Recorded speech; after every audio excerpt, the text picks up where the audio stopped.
is the Big O Show. This is the Big O Show. This is the Big O Show.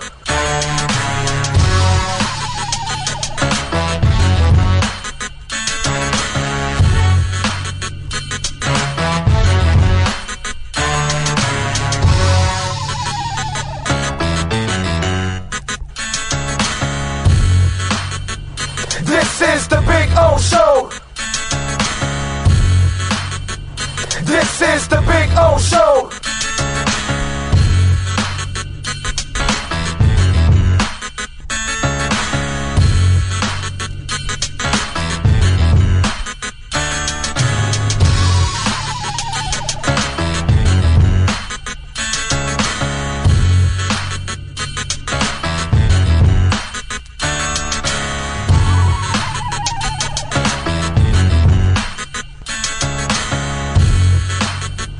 This is the Big O Show.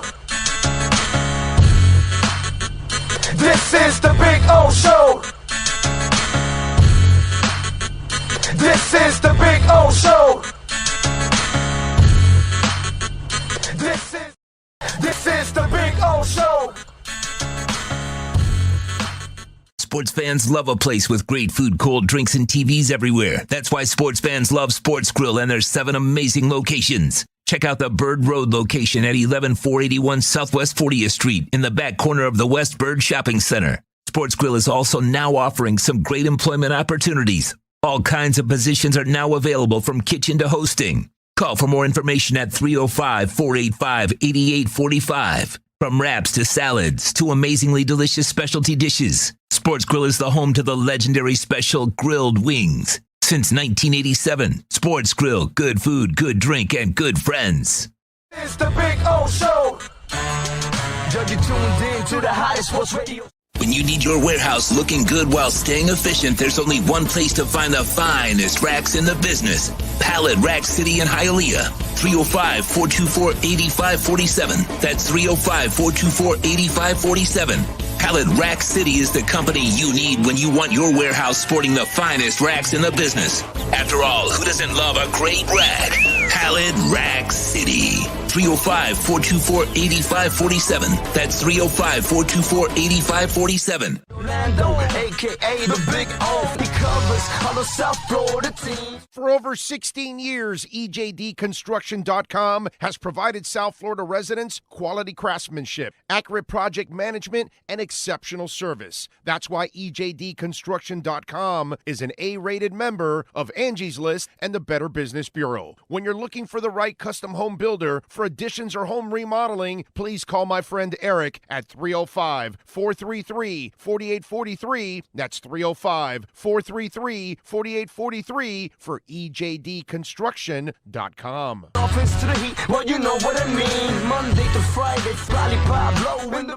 There's no need to drive around South Florida wasting valuable time looking for a new or certified pre-owned Acura. Go to the #1 volume sales dealership in the Southeast United States. Craig Zinn's Acura of Pembroke Pines. Purchase with pace and space in a dealership tailored to your needs. From home buying to providing that personal touch. Contact the 2020 Satisfaction Award winner Craig Zinn's Acura of Pembroke Pines. 888-776-5123. That's 888-776-5123. Or visit them at 15601 Pines Boulevard in Pembroke Pines. Show on the radio, the top's where we gonna go. Miami, that's the way we roll.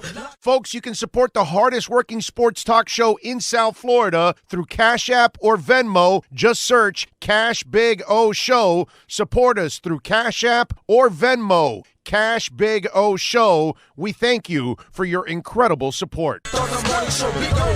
No one has a similar show. Talk sports, talk plays, talk... If you're a Miami sports fan, then there's only one store to go to, and that's Caneswear at Miami Fanwear in Davie. They're your one-stop shop for all your inner Miami CF, Canes, Dolphins, Panthers, and Marlins merchandise. They have hats, t-shirts, game day jerseys, and so much more. Located at 2511 South University Drive in Davie, and open 24/7 online at caneswear.com or innermiamiwear.com. Call them at 954-835-5597. Caneswear, the spot where Inner Miami and all Miami sports fans shop.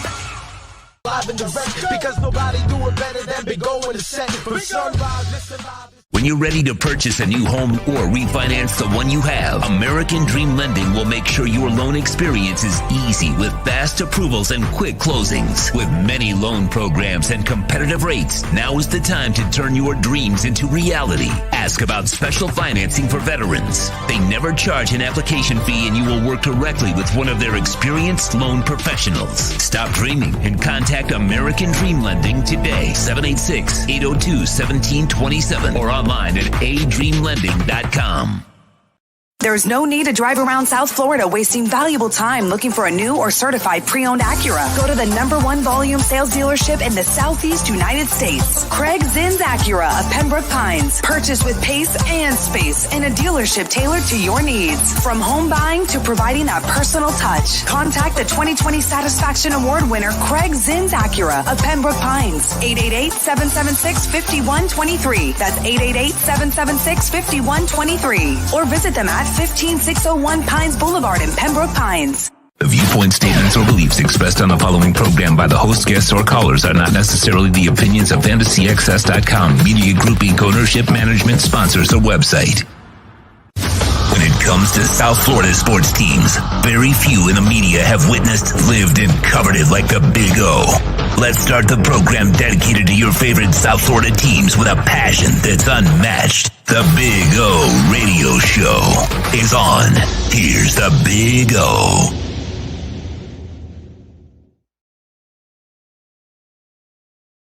Good morning. Welcome aboard. Yes, sir. It is time to rock and roll. I wish we had better news. I wish we were in a better state of mind. I wish we were in a better. Although, I got SHIB up 13% this morning, and Bitcoin right now is up 3.5% right now. And I know 3.5%, almost 4%, 3.8.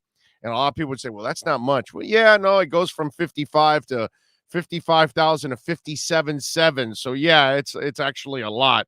So it's pushing 58,000.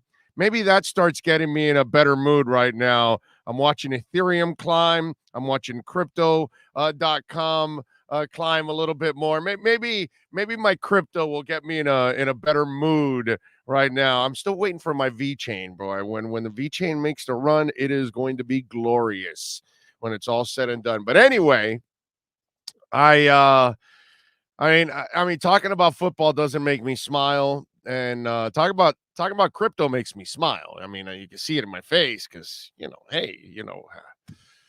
it's hopefully some kind of life-changing wealth, that kind of stuff. But anyway, so it is rough. I don't know where to reason with any of this because there is none. And, we've reached a fork in the road. That's kind of what's happened now for the Miami Dolphins. And for the front office, for the coaches, for the players. And I say we've reached a fork in the road because you've got your team now is 1-4 through the first 5 games. Nearly a third of your season is gone. A lot of us had higher hopes, yours truly. I was hoping that they were ready to turn the corner. I knew that there was a chance that maybe they could take a step back this year. But what we're watching, in the back of my mind, I knew that there's a chance, obviously. But I didn't think it'd be anything like this. And really, that's the problem right now, that somebody was telling me, oh, well, I had this game as a loss. And I told him, it's not the loss. It's how you lose. That's the difference. And a lot of us, I think, in the Dolphin Nation, if you would have gone there and you would have played a respectable game and lost, it sucks to lose. We don't want to see the Dolphins lose, but we have to be honest. The Bucs are the world champions. They're the better team right now. So you kind of expected, no matter how big of a fan you are, and you can be a blind-ass fan and all that, deep down inside, you knew that was going to be a loss. And we can live with it. We can deal with it even at 1-3 weekend deal going to 1-4 and losing with the Bucs because it's a much better team. They're the world champions. But the way you're losing, the way the way you got manhandled by the Colts, the way you did not even bother to show up against the Bills, and these things are disturbing. And what I mean by we're in a fork in the road, you're 1-4. Now, Brian Flores and company have put themselves in a position now where they have no room for error anymore. They're done. And they've already lost a lot of the fan base because there's a ton of you already. You want to fire Greer, you want to fire Flo, all of that. I'm not a fan of that right now. I got to be honest with you. I'm not a fan. But if you're the owner, you have to be contemplating that. You have no choice because you have to find out, do you have competence? And I tell you, you're in a fork in the road because you've got 12 games left now. Pay attention. Baltimore on a Thursday night, you're going to lose that game. You're never nearly as physical as Baltimore ever, and you haven't bridged that gap yet. It's not that you fear their passing game, but it's that you fear that they're going to run all over you anyways, and they're going to be more physical than you. So that's a loss, right? At Tennessee, probably a loss. They're not going to stop Derrick Henry, so that's probably a loss. And you've got at Buffalo in 3 weeks. That's a loss, right? Those are losses. So let's go to 1-7 now. Follow me. Now the rest of the games are winnable.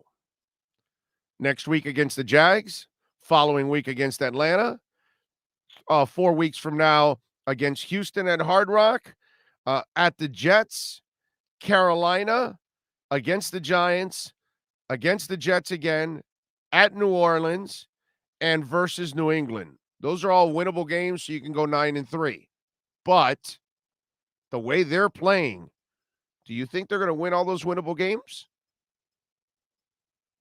Can we actually say they're supposed to win those games?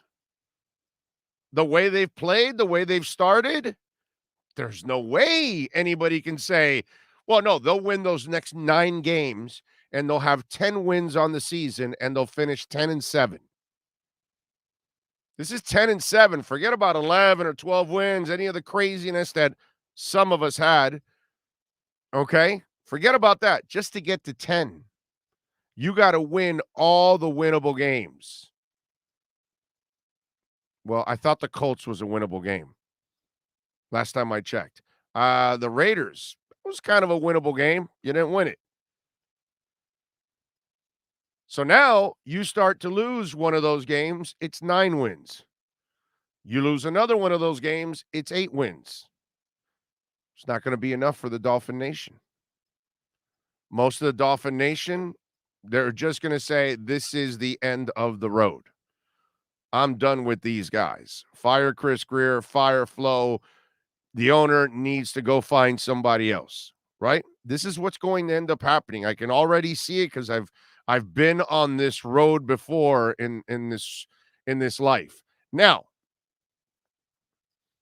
the only thing that's going to save you is Tua, and not the season, his play.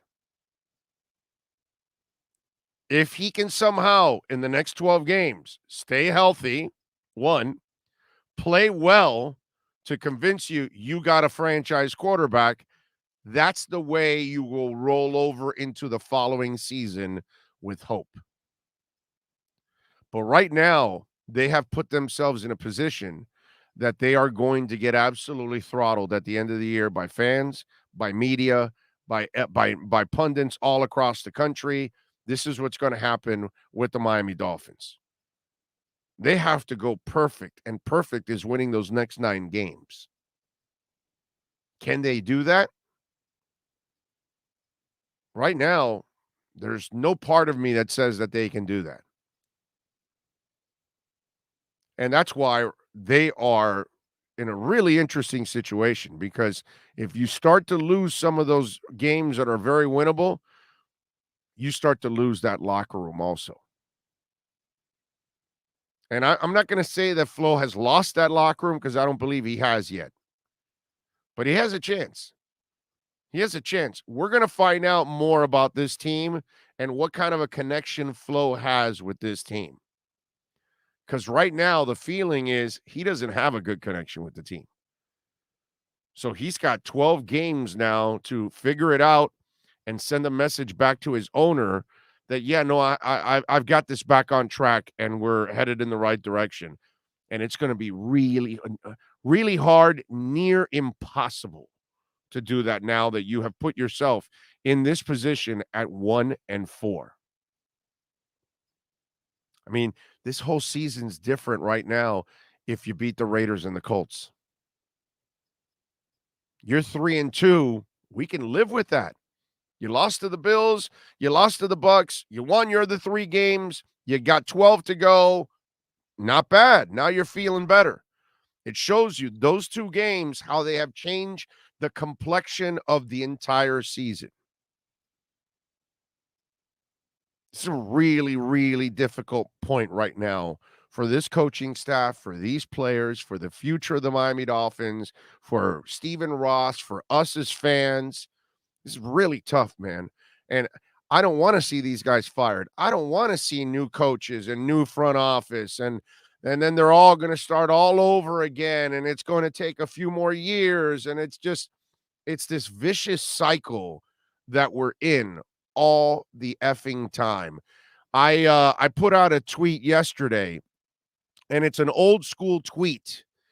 And there was something called the Chuck Wagon when I was a kid. And when the Chuck Wagon it was a dog food, right? And there was always a child that was in the living room or whatever watching television, and the Chuck Wagon would come out and then run through, cruise through the living room and then disappear. And those of us as kids, because, kids, you have an imagination. I'm watching this commercial and I'm, 6, 7, 8 years old or whatever. And I'm always like, man, I was always prepared just in case the Chuck Wagon showed up.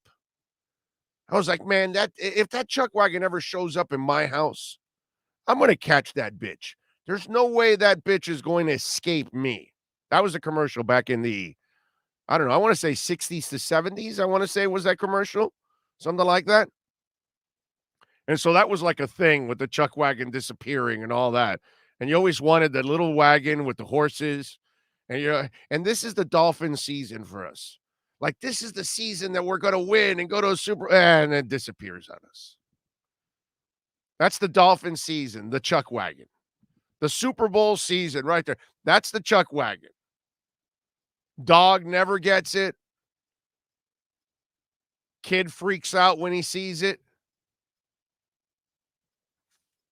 That's our Dolphin season right there, dude. Crazy. Lordy. Scummy says Greer is a joke. Greer, right now, I can't defend anything. I can't defend Greer. I can't defend Flo. I can't defend the owner. I can't defend the players. I can't defend anything. But you know what I also can't do? I also can't figure out what the hell's going on here. Because I told you guys last week, I'm not convinced that all these draft picks are terrible. And I tell you that, and you're going to go, you're full of crap, dude. No, these draft picks are all terrible. So let me ask you something. It can't be the coaching? Because it's not like we haven't watched players leave Miami and play better elsewhere, correct? No one's going to argue with me on that one, right? So let me ask you something. If it's personnel, why is Jerome Baker, and Byron Jones not playing well? Those are established and proven veterans. What's the coaching staff doing with those guys? So I'm wondering, if you can't, if your coaches can't make your veteran players play at a high level, how are you going to teach the rookies and the others to be better? I wonder. Strange, isn't it? Right? Eric Flowers didn't play well here, but is grading out as one of the better guards in Washington. Hmm. I wonder. Wow. The other guy, Emmanuel or whatever the hell, I forgot the guy's name. They cut his ass, didn't even give him a chance. Well, he's helping out another team.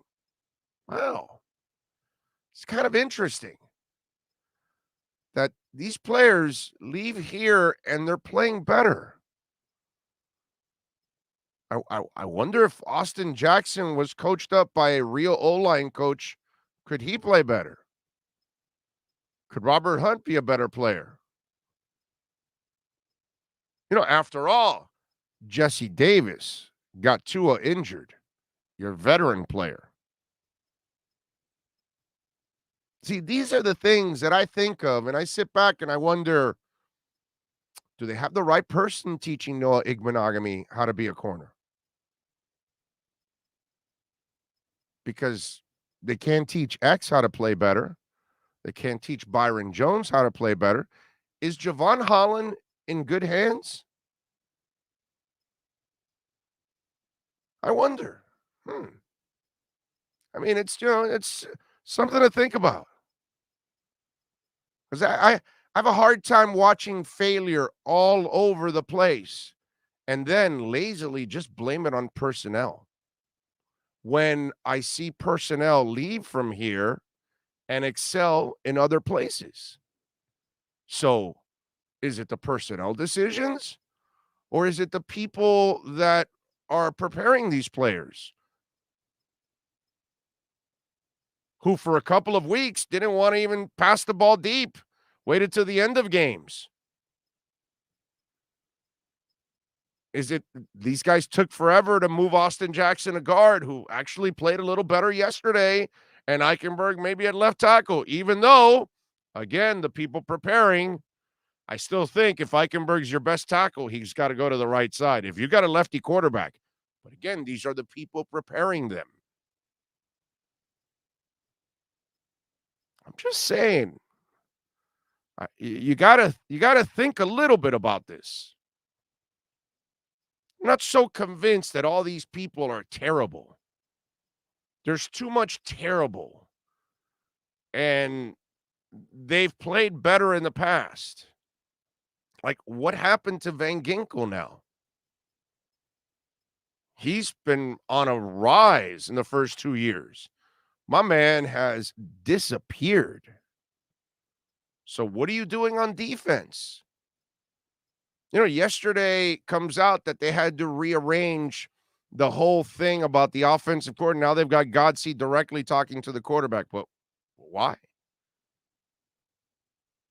You see what I'm saying? These are the people in charge of the talent. And this is why I told you at the beginning of the show, we're at a fork in the road for Flo. He's got to figure this stuff out, and with a quickness. Because by the end of the year, people will be convinced Cam Cameron-like that you've got to get rid of him. And then the first 2 years, that means nothing whatsoever. This is a really frustrating and confusing situation right now for the Miami Dolphins. I was thinking about this. What if Greer wanted Herbert and Flo, who's got the marriage to Belichick, who then's got the marriage to Saban, is the guy that's in love with all these Alabama players, and he's the one that wanted Tua and got Waddle and got Raekwon Davis. You following me on this? I don't know. I'm just throwing stuff out there. And that's where maybe Greer has also maybe made a mistake in the hiring of Flo or / giving him too much influence on what's going on. This is a situation that unfortunately will cost everybody their jobs if they're not able to fix it with the quickness. It'll cost Greer, it'll cost Flo, it'll cost the rest of these coaches, and then obviously for us, ultimately, we're the ones that suffer because we're the ones that follow the team and love the team and want them to win every year. And I sit here every year talking about the team and talking about the draft, talking about new coaches and new players and trades and transactions and new mini camps and passing camps and preseason and all this. And, every year we're hopeful of it getting better. And then the owner's going to be in a tough situation because if these guys don't end strong and Tua doesn't end strong, then you have no momentum going into next year, and you have no momentum on the business side for next year. Because if people don't believe in Tua and they don't believe in Flo, then they're not going to invest in the team. And then that kills your momentum going into next season. And then as the owner, you're now forced to clean house and bring in a new regime so you could try to then re-energize the crowd once again. And you're re-energizing us for what? Because we don't know. All we know is failure for 20 years. It's an incredibly frustrating situation. It just is. It's so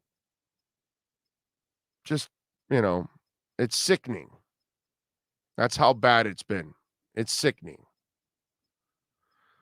By the way, Rob, thank you for a little love on the super chat. At least it seems they fixed their O-line issues for one game. Flo has been stubborn with the O-line issues. Sheba to the moon. Crypto, bro. Thank you, sir. Appreciate you. Thank you for giving us a little love there on the super chat. Man, tough. It's frustrating, So Flo said he liked Herbert at the Senior Bowl. They all say they like everybody at the Senior Bowl. What kind of bullshit is that, dude? Well, what you want me to sell? You want to buy a bridge in the Keys? What kind of stupid shit is that? What you're gonna hear anybody at the Senior Bowl say they don't like a player? Come on, bro. I mean, let's go. What are you, 10 years old? What are you, fucking naive or something? Come on, dude. What kind of hey, Flo liked them at the Senior Bowl. They are like all players at the Senior Bowl. The hell they're going to tell you in public? Nobody rips a kid at the Senior Bowl. Come on, dude. During the opening segment, Herbert just threw 450 yards and 4 touchdowns and ran in for 1. Make sure you get that right. Big O, if we lose to Jacksonville, is the season over and will changes happen? Changes aren't going to happen at all this year. They're not going to. What's a change going to do, dude? What, make you happy? You lit the witch on fire? That's it? You're in Salem?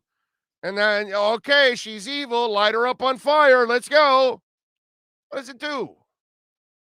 Nothing. Doesn't do jack. They're not going to make any changes. What do you think? It's going to save your season? Give me a break, dude. They'll wait till the end of the year, and then they'll fire everybody if they're going to do that. And if not, they will then tell them, you got 1 year to fix it. And that's what's going to happen. Right now, I'm thinking nobody gets fired. And they bring them back 1 more year to try to, fix and prove that you're worthy. Because it's a bad look that you had 2 good years, and then you have a terrible year, and then you fire them. It's going to be a bad look. So the changes now aren't going to do anything. What's even sadder is that I used to take some solace in knowing we'll have a great draft pick. Oops, Greer co-traded that away. Yeah. Now that one it's a terrible look right now. I mean, nothing's working for them. Nothing has worked out, unfortunately. And it sucks. And everybody's tied to everybody there. This has been the most painful season I can remember in 51 years of being a Fins fan. Here's a strange part about this season it's already more painful than the first year with Flo. And those were thorough embarrassments early on. But there was no talent on that team. So you weren't surprised that they were getting absolutely killed. But then the season ended on a positive, you know what I mean? And that's what I'm trying to tell you now. They're at a fork in the road and they got to try to end the season positive. It's tough. This is a really, really brutal situation. We had expectations. And that's why this season is more painful than even 2019. I actually enjoyed 2019. It started off ugly, but it was nice watching young players get better.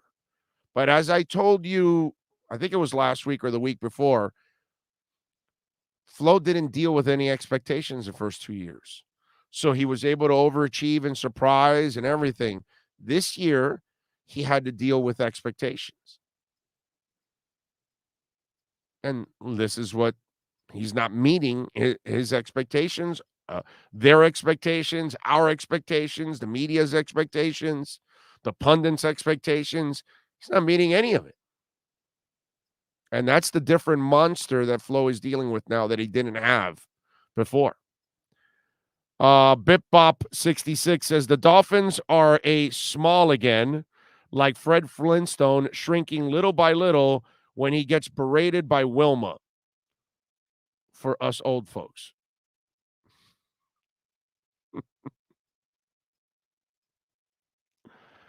Manuel Malo says this season is more painful because we all had expectations. Flo first year, yes, exactly. That's what I just said. Humberto Herrera says, boy, I do love my Dolphins, pero esto está de pipi. This would feel better if the Dolphin games were competitive. Exactly. That was the key from yesterday. A respectable loss we could deal with. A loss like what happened yesterday, it's disgusting, dude. Absolutely disgusting. Big O, what sucks also is if we continue with the losing, we can't look forward to the draft because our pick to the Eagles moved back. Yeah, because I know. I get all that. But I mean, they still are going to have a high second-round pick, and they'll have other picks. So it's not like they're not going to have picks. They'll have picks. Okay. Plus, listen, the draft gives me an excuse to go to Vegas. So don't screw this up for me, all right? Still going to Vegas. We're still doing the draft.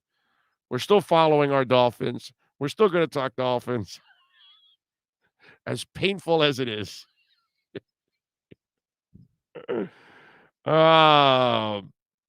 Alex says, oh, good morning. Just tuning in and training for my new job. Do you believe Tua's trainer that Flores lost the locker room? I don't know. But we'll see. They're playing like shit. That's why I just mentioned before, it's really simple to blame it on personnel and say, oh, it's all Greer's fault. No. Flo doesn't get the veterans playing well. So maybe he can't teach the rookies how to play well. So if you can't get X and Byron Jones and Baker to play well, then why should I trust you with young players? That's the part that I'm confused with now.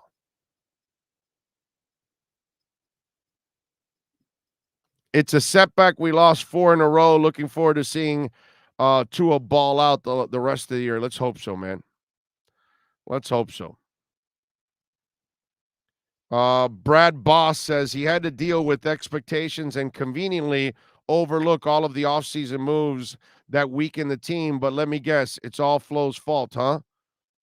Well, some of them it is. Some of them clearly it is.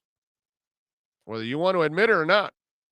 So, what do you think Jacoby Brissett's here for? Why? Come on, man. Why do you think Van Noy was here and then gone? You think that was the GM? That's the coach saying, no, I don't need him for my defense. That's the coach, man. The coach, they could have kept Flowers if they wanted to, but they didn't. Flo thought they could coach with a bunch of young guys. That's not a GM move. That's a coaching move. He controls the 53. I mean, you can do whatever you want. I listen, the ultimate what's it called? Indictment on Flo is that he can't get X to play after he fought for X. Because he's the guy that fought for X. The GM had a different contract. The GM wasn't paying him. It was a coach that wanted him and needed him, and he's great and all that. And, well, look, he's effing you right now as we speak. You keep thinking that it's all on Greer, and that's a lazy way of thinking. They're both going down with the ship. But to think that all of these personnel decisions were made on one side, you're pretty stupid. I mean, you're naive as hell. I mean, the math tells you all you need to do is look at all the former Patriots coming in and out. Why do you think? From who? It's not Greer. He hasn't been with the Patriots in over 20 years. So it has nothing to do with him. It has to do with Flo. Come on, dude. It's Flo that decides an unproven offensive coordinator with an unproven offensive line, with an offensive line coach, with an unproven offensive line to protect an injury-prone quarterback. That's Flo. Flo controls all of that. He could have tried to find an experienced offensive line. He had an experienced offensive coordinator. And the Dolphin offense was the best offense last year since like the Marino days. And he got rid of that offensive coordinator. And that offensive coordinator wasn't a fan of starting Tua because he knew Tua wasn't ready. But yet Flo still forced it. You keep thinking that it's all up in the personnel department. The problems that are going on with the team. You go ahead, buddy. You go ahead and be that naive. Look, in the end, Greer's going to get burned for hiring Flo. That's what's going to end up happening. He gave Flo too much power, and he's allowed him to run roughshod through the damn organization and do the Gase-like things. That's what's going on, man. But whatever. I mean, you believe whatever you want to believe, my man. You can do that. Just me, a Tua jersey in the offseason. If Tua gets hurt again, his jersey will be in the garbage. My next jersey will be a custom jersey with my father on the back of it and the year he was born. That sounds like a freaking great jersey, dude. That's an awesome idea. I like that. Our parents should be our heroes. So I think you should do that anyway. Regardless. Big O this week will tell us if Flo could get the ship back on track. Past 3 years, we started bad. I hope it's one of those situations. We will see, my friend. We will see. All right, let's take a quick break, and let's get to our EJDconstruction.com Miami Dolphins report with the one and only Omar Kelly. That's next. For over 16 years, EJDconstruction.com has provided South Florida residents quality craftsmanship, accurate project management, and exceptional service. That's why EJDconstruction.com is an A-rated member of Angie's List and the Better Business Bureau. When you're looking for the right custom home builder for additions or home remodeling, please call my friend Eric at 305-433-4843. That's 305-433-4843. For EJDconstruction.com. The viewpoint statements or beliefs expressed on the following program by the host, guests, or callers are not necessarily the opinions of FantasyXS.com, Media Group Inc. ownership, management, sponsors, or website. The Big O Radio Show is home for the hardcore Dolphins fan. That's why we give you Omar Kelly twice a week. Buckle up. It's time for the EJDconstruction.com Miami Dolphins report, exclusively on the Big O Radio Show. All right, there he is, the man, the myth, the legend that is Omar Kelly, baby, in our EJDconstruction.com Miami Dolphins report. Oh, let me ask you something. If Changeli is here running the offense, are they still 1-4?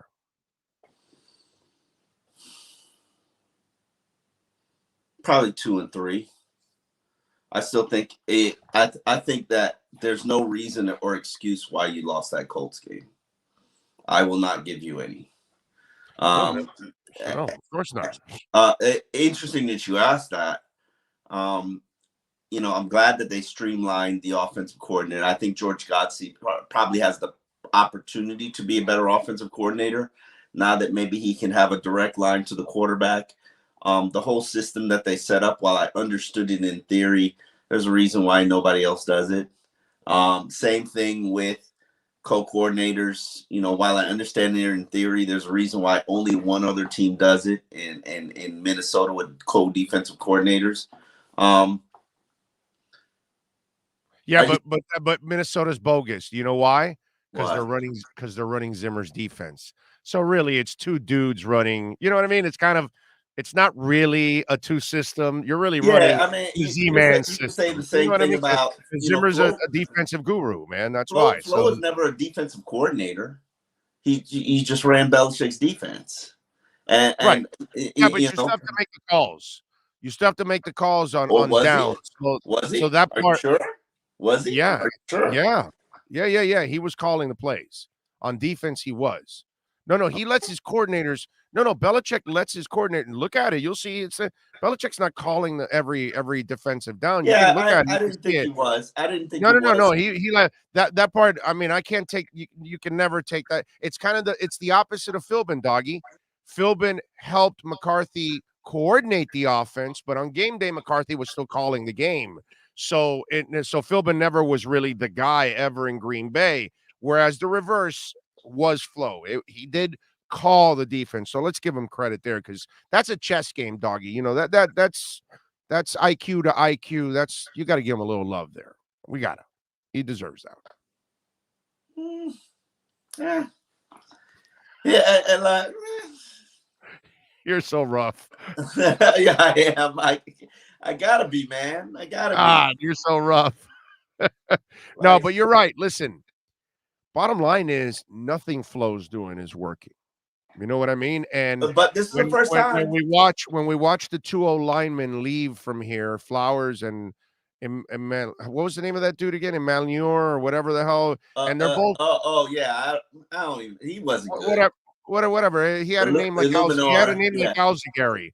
But both guys are helping out other teams right now and playing well for them, and they're not playing well. They're playing here. okay. They're not necessarily playing well, but yeah, that wasn't. It would be nice if we had an okay line here. I'm just saying.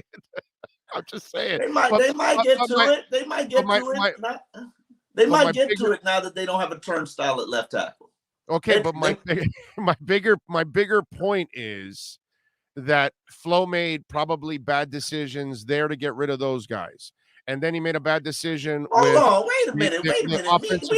We keep having this conversation back all the time about. He controls the 53, bro. He controls. If he wanted Flowers here, Greer doesn't let him go, dude. The offseason is Greer's. The offseason is Greer's. When we get to the season, doesn't mean he makes the decisions on everything. He will then give his coach. Man, so. I can't finish. Believe how much, literally. Let me finish. Eric Flowers is Chris Greer. Okay, if you want to say it, that's fine. But then you got this mess at offense with the coordinators. Then I look at your best players, and you can't coach them up either. X, Jones, and Baker, they're all underperforming. Don't forget Rowe, because Rowe is okay, but I don't. Rowe's good. But I don't count on Rowe like I count on those three guys. You do count on Rowe. You have to count on Rowe. You have to. I know, but those guys are the big money players. Don't worry about money. Those are supposed to be your stars. Who's doing their job. Don't worry about money. The list of guys like last year, this team is driven by roles. Everybody has their little role. And a lot of the guys were killing their roles and doing very well at their roles. This year, not so much. And I think, and I think I said this to you a little bit yesterday, I think that, the team was evolving in 19 as the season progressed. The team is evolving in 20 as the season progressed. Yes. So it was harder for teams to put a feel and a finger on what they were doing and how do you coach it and how do you adjust to it and how do you attack it. Okay, because it was evolving, it was formulating. And by the time we got to the end of the season, they had created an identity. What I think we're seeing here is not only did some of the changes that were made kind of chip away at that identity or chip away at the veteran leadership or chip away at the reliability of what's going on, and that sort of compromised other things on the team. But I think teams have figured out, you're going to be the man-to-man? Okay, we're going to hit Xavier with crossers all game. Like, that's the only way you can really beat Xavier. Crossers. Just cross him. Just cross him, running picks. No, they've beat him deep too, bro. They've beat him deep. I mean, in the first month, they have toasted X everywhere, bro. In the first month, he's been toasted by everybody. I say this all the time about X.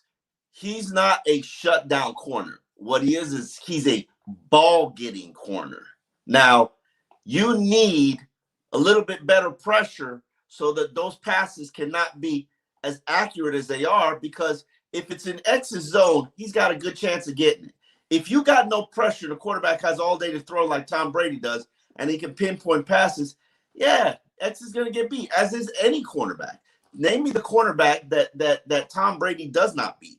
And let's not act like it wasn't Antonio Brown roasting him. Doesn't matter, bro. They're paying him to cover Antonio Brown. They're paying him to be, if he's an elite corner, he's there to cover elite receivers. And let me tell you, he's gotten burned by guys that aren't elite either. That is correct. All throughout the year. X has been burned on crossing, on deep routes, for touchdowns. He's been beat. And Jones has gotten beat the same, and Jerome Baker's playing like dog shit. Yeah. So these are the three money guys that you have on this team. Who did you say? Who's the first outside X? Who's the other guy you said? Jones and Baker. What Jones? Byron Jones? Byron's okay. Byron's been doing all right. No, he's played terrible too. He's given up a bunch of passes also this year. None of the three money guys. Compared to what we saw last year, I think Byron's playing better than played last year. I think all three guys. Hold on. Cornerbacks are going to get beat. Let's not the game is structured and set up for them to get beat.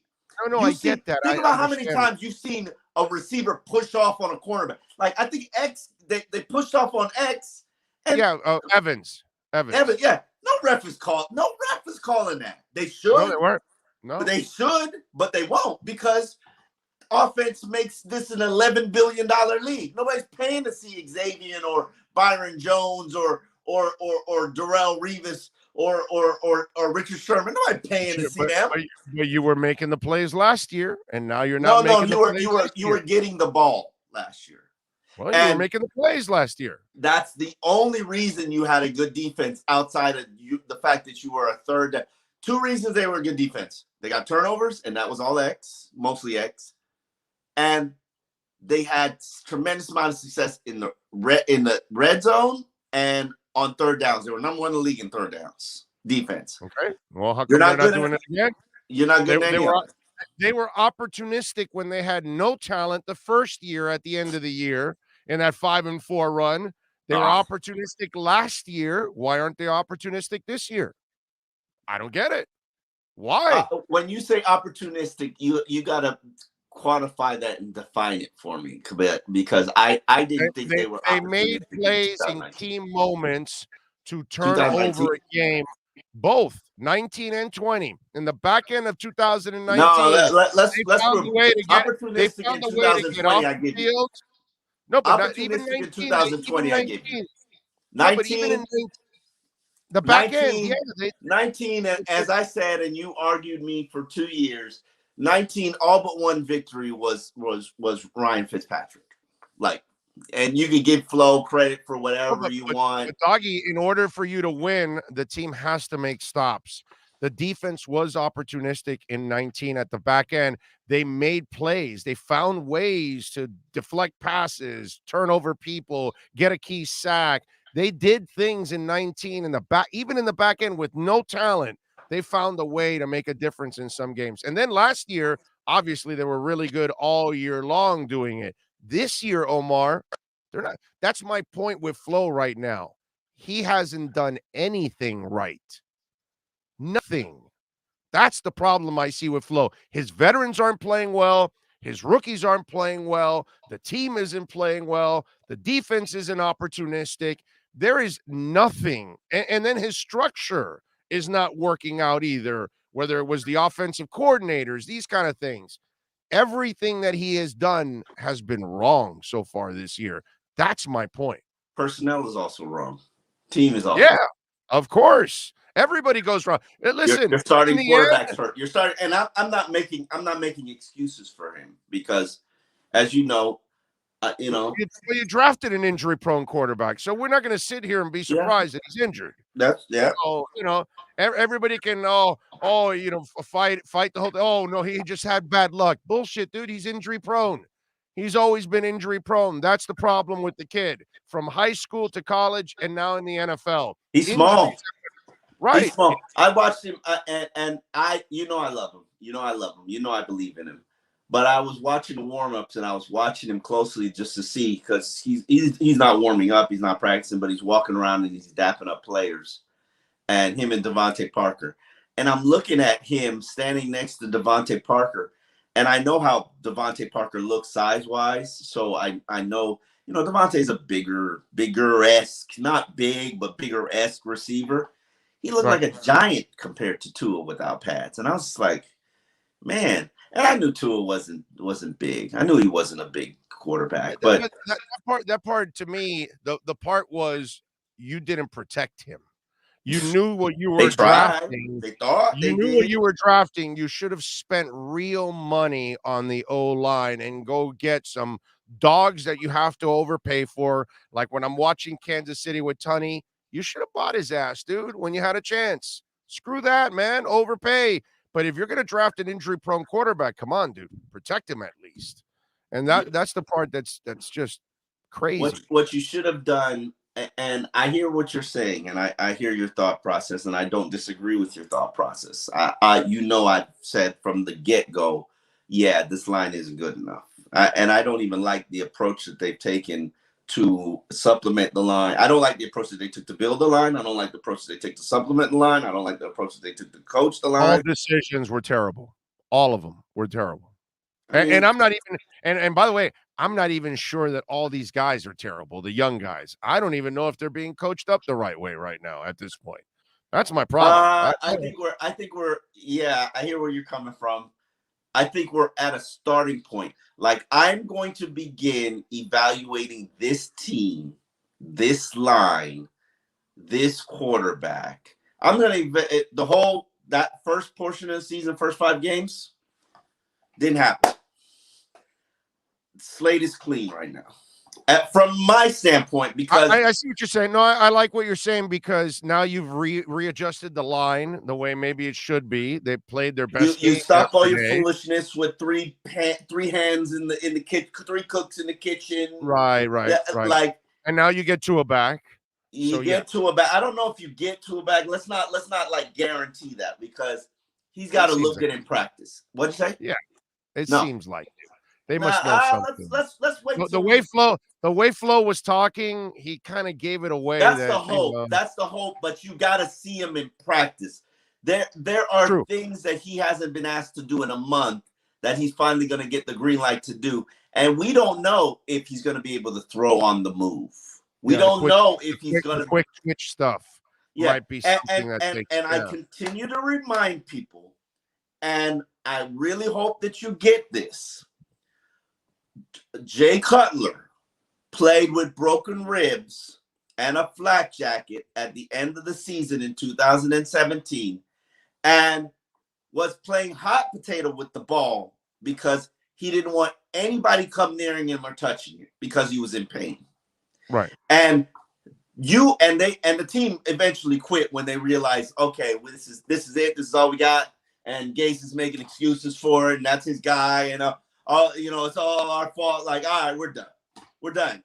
And it was Jay Cutler's inability to play. I mean, remember, he quit. He said, I'm not playing in the season finale. He was just like, I'm out there. I'm sorry. All right, I'm done. Right. I can't do this anymore. And, that's what you get for talking a guy out of retirement. But the issue was the broken ribs. And it's not easy to play with broken ribs. No, I know that. I know. And we're not talking about it's not easy to take a dump with broken ribs. I've never had them, so I don't know. Well, ask players. They'll tell you. I've had players tell me taking a dump is hard with broken ribs. And especially if the cartilage is damaged. Oh, my God. Yeah. I never thought about that. Too much information, but I've heard that information. Okay. So this whole thing and theory that Tua's gonna come back and he's gonna be the savior and he's gonna rescue the season and he's gonna be great. Like, let's calm down. Let's I don't hear anybody saying he's a savior. I think we're all excited to have him back so we can find out if he's the guy or not. Yeah, but he's gonna be playing at 70%. Not that I'm making excuses for it, but like, I get it. A 70%. It's the only hope, dude. It's the only hope in the season left now. Really. I think, not that I have hope for this season, because as you know, there's fundamentally so many things that are wrong. And it starts with the roster. It starts with you having to evaluate and assess every single move that they've made, and none of them have panned out. And I'm not just talking about 2020. I'm talking about 2021. I'm also talking about 2020. Of course. And so all the things that you've done in the offseason, let's just think this out, okay? Not that I'm a Kyle Van Noy fan, but Kyle Van Noy was reliable at his job and allowed other people to do other things. Who's doing that for you now? Nobody. Not that I'm an Eric Flowers fan, but Eric Flowers held Austin Jackson's hand like he was a toddler walking the street and allowed him to play at a respectable level. You removed him from the equation, and all of a sudden, Austin Jackson is a total shit show. That's your boy. That's your boy Flo that got rid of those guys. Bobby McCain, sure-ended guy, not a sexy player, but you know what? Your defense was always in the right position. You did not get beat by big plays. Pro. You did not get beat by big plays. He gets shoved out the door for Jason McCourty. That's supposed to be Flo's guy. So, you got Javon Holland and like him and move to the rookie movement, and I'm totally on board with that. Your decisions when it comes to running backs in the offseason. Malcolm Brown, you knew you had two running backs who could not pass protect, or they struggle with pass protection, and you only added one back for like the league minimum. You didn't go draft one. You didn't sign a higher end player, and then you wonder why you're only averaging 70 yards per carry, and why your top players like Myles Gaskin can't get on the field because he can't pass protect. You added 4 tight ends. Good God. You knew Mike Gesicki was a gimmick player. You added a bunch of tight ends to the roster. Are they on the field? Are they contributing? Are they making an impact? No. They're playing ahead of Mike Gesicki, but they're not making an impact. Why is that? Offensive coordinators, quarterback play. I don't know. There's a lot of things. And that gets to my point. The roster is fundamentally flawed in how it was built. You have a quarterback. You have a backup quarterback who does not do the RPO well. No, it's terrible. Your whole offense is RPO based. It's terrible. Not to say that it's easy to find an RPO quarterback, because Tua is supposedly the RPO god in the college scouting community. There's nobody. They teach RPO using Tua. They're like, everybody in the college and high school ranks teaches RPO using Tua. So I get it, but you could have found yourself another RPO quarterback, but you didn't. And I'm not arguing with you. Because, wait a minute. Does he play for the Patriots? Yeah, but that's That's not. Yeah. Anyway, that's no. He an RPO I'm quarterback. just saying, if the Patriots had cut a former RPO guy, he would be here. Is he really an RPO guy? Is Cam Newton an But they RPO guy? traded a big stiff to Indy, and so that's who they end up bringing, the big stiff to Indy, who's a completely different quarterback than Tua. And why? Because your boy Flo wanted him. My boy. Yeah, your boy. When has he been my boy?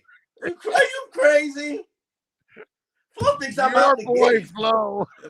He thinks I'm out.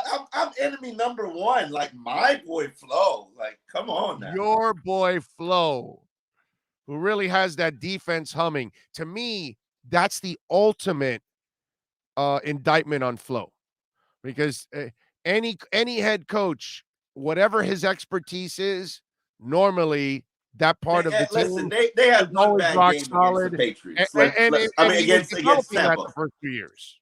They had one bad game against Tampa Bay. Let's calm down on the defense. Buffalo yesterday. What are you talking about? Flo's defense has sucked. Terrible, dude. They allow big runs on every game. I think the biggest indictment is he goes, yeah. They didn't take a step forward in anything. No, they took 2 steps back. Is what they did. That's the problem. Not a step but forward. You know what? And I say this, and I truly do mean this. Has Flo not earned grace from you? Oh yeah, that's why I want to find out what goes on in the next 12 games. Yeah, no, has he not listen, I don't want to fire any of these guys. Huh? I don't want to fire any of these guys. I don't. I really don't. I want them to figure it out. I want Tua to play really well in the next 12 games. Let's pause it. Let's pause what you just said. You don't want them to fire any of the guys. What's supposed to finish the season 4-13? I mean, I'm going to understand if they fire him. I get it. But the problem is I can't say. I don't know who you're bringing in. No, and whoever you're bringing in, and then that starts it all over again. But hold on. If we're gonna criticize, and this is why I said this, because I don't know what I feel or what I think. I do know this is what I do think and what I do feel. If you look at all the Bill Belichick assistants, there's one universal theme in all of them. That assistants that become head coaches. They suck as head coach. They suck as head coaches. They eventually lost their job when their teams quit on them. Their teams was like, yeah, fuck that dude. I'm out. Yeah, he's not Belichick. Yeah, right. And I know that will happen to Flo. Now, I don't know when it will happen to Flo. I don't think it's happened yet. I don't know if it'll happen this season. I don't know if it'll happen next season. But I know it will eventually happen to Flo. Yeah. Now, the question is... He's on that pace right now. The question is, how do you counteract that? And to me, there's only 3 things and 3 solutions that will allow you to counteract that. Because I don't think you can be any, and he's not a loose coach, but the way you can sense things, you could sense that he realizes I don't have a strong hold on this team. So I got to figure out a way to get a better grasp on it. You know what I'm saying? I've gone through this with so many coaches, so I know what it looks like. I don't have a strong hold on this media, so I need to give them a little bit more and be more transparent and be more personable. And I'm going against what who I am and what I am, but like I'm trying to survive here. And right. This is the ebbs and flow of things that I deal with and have gone through over 14 years, and you for 25 years. 31. Go ahead. But the only thing that fixes this is Tua coming back and Tua being a savior. I can't say that's going to happen. I love Tua. Well, I'm not looking for him to be a savior. I just want. Okay. I'm just hoping that the kid plays well, because at least that'll then at least give you some hope down the line. That's because correct. right now, the coaching staff's not giving you hope. The front office is not giving you hope. The team is not giving you hope. So quarterback is the one last thing that we have right now that we could be hopeful for in the next 12 games. If the kid can stay healthy and start to play better, that would be really, really nice. Also, let's put this out there. You can make that Deshaun Watson trade before the November 2nd deadline. And you could re-energize your team and re-energize your fan base and buy yourself some time and say, hey, screw it, this ain't working.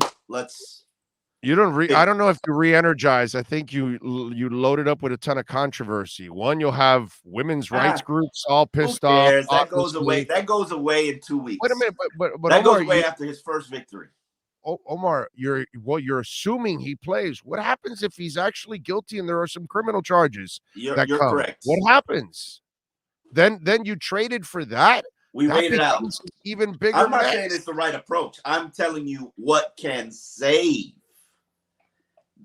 him. I don't know if that's a save. Yeah, it can save him. Sure. It can save him. It can buy him time. It's because we don't know, man. That's gonna bring a lot of controversy, and we don't know the end result. I'm the guy who brings the controversy, and trust me, it'll last 2 weeks. You don't bring that kind of controversy. All right, I deal with it. You're a good dude. You're a good dude. You might piss off some Dolphin fans, but I know you. You're a good human being, bro. You're not. Listen, the protesters and the women's rights and the listen, he's not sponsors. Sponsors may be pissed. Sponsors. He's not one. Ross is already on board with it. If you're going to do it, so Ross already has looked at the ramifications, discussed it thoroughly, analyzed it. He's good. It's the same situation when the Kaepernick situation, when they thought about it, because they did, and then they said no, we'd rather go Cutler. They thought about it and they were like, yeah, we'd have protesters for about a week and we got to deal with the Armandos of the world and this, but is it worth it? And they were like, no. And they said, let's go talk Jay Cutler out of retirement and pay him $10 million, which was just a dumb idea. But they thought about it. And I still say and still believe and now even think that the Tua trainer comments, I don't know if you've seen that or heard that or thought about it. And he lost the team. Huh? And he lost the team. Yeah. And there is some, there are always factions in there. And I hear from players right after games. And there's always factions in there that are of that sentiment. And he's accurate. Everything he said was accurate. And there's no denying the things that he said, which is probably why it got taken down. Now, the question is, where did he get it from? Because there's a lot of people that he trains that's not just Tua. Right. Flo, people have this misperception that Flo, people can't talk to Flo. Flo don't listen. People can't talk to Flo. So no, nobody talks to Flo. Yeah, I know that. Yeah, I know that. So, and that's one of the bigger knocks. And the fact that when he said that, I was just like, oh shit, he knows. He knows, and that's what's going to happen. That's what's going to have him lose the locker room, in my opinion. But has it happened yet? No, I don't think so. Now, it would be easier for me to gauge if I was actually allowed inside the locker room, but we're not. It's still COVID season. But you can get the sentiment right now that it's on very shaky ground. And he knows that. He's not naive to it. No, I know. I mean, he's been blaming himself for a month, as he should. I mean, players have to take accountability and responsibility too. But the defense you played against a dynamic offense with no weapon, no weaknesses, wasn't smart, wasn't good. The execution wasn't great, but shouldn't have been in that defense. But it is what it is. And Flo even said it after the game. Stuff we were calling, it wasn't hitting. It wasn't working. And we kept calling it. I was like, yeah, that's accurate. So you all know the trainer for Tua put out, Ross is pissed, team is bad, but if Tua wins next week against the Jags, it's for sure the defense and Flores is coaching, with emojis laughing. The kid deserves better. He got the shit end of the stick and above all has succeeded. maybe not your idiotic opinion, but the numbers don't lie. And those things are true. Tua has a 7-4 record. People will give it credit to the defense and Flo's coaching. And truthfully speaking, Tua's efficiency has contributed a lot to that. And it has contributed a lot to the defense having success and defense being able to put them in positions where opposing offenses have to be more aggressive and you have to pass, they have to pass, and you can pass rush. But you know what? Everything is a team. Everything works in unison, and Flo is a big believer in that. So, in fact, I think Flo is more of a believer in that than any coach that I've ever covered. It's a unison thing. A team has to work together, and right now they're not working as a team. Now, the question is, how do you fix that? Leadership. What are you laughing at? It's fixable. It's fixable. I don't think it's fixable. It's fixable. You had a very difficult start. I'm hoping that they do it in the next 12 games. I'm not saying it's like fixable and you can become a playoff team. No, that's done. I explained it's fixable. You can win 7-8 games. Fixable.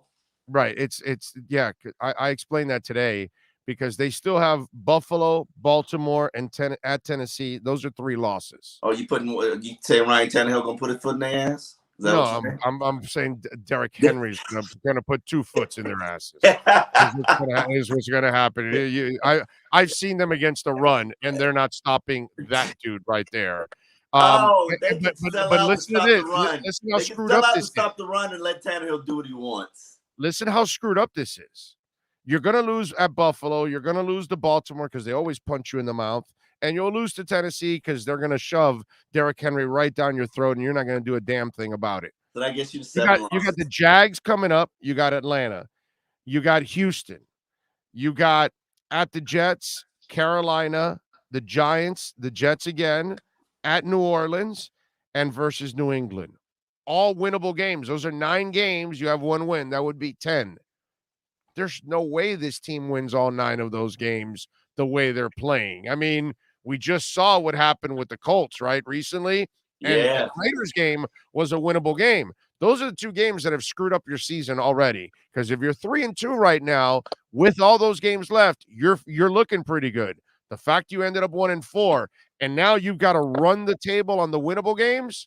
This team is not playing like they can win all the winnable games. I mean, that's why I'm telling you that there is no playoffs anymore now this season. There's no way that Flo turns this thing around where it's at to get to the playoffs. That now 7 or 8 wins. Yeah, you're onto something.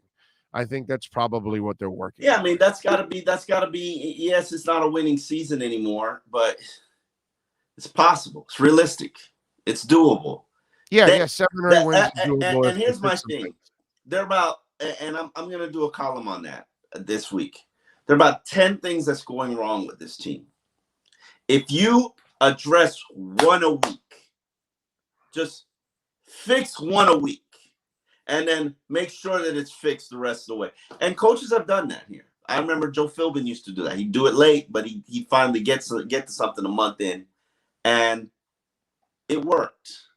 And I think Flo has the capabilities of doing that because he's shown you that he's done it before.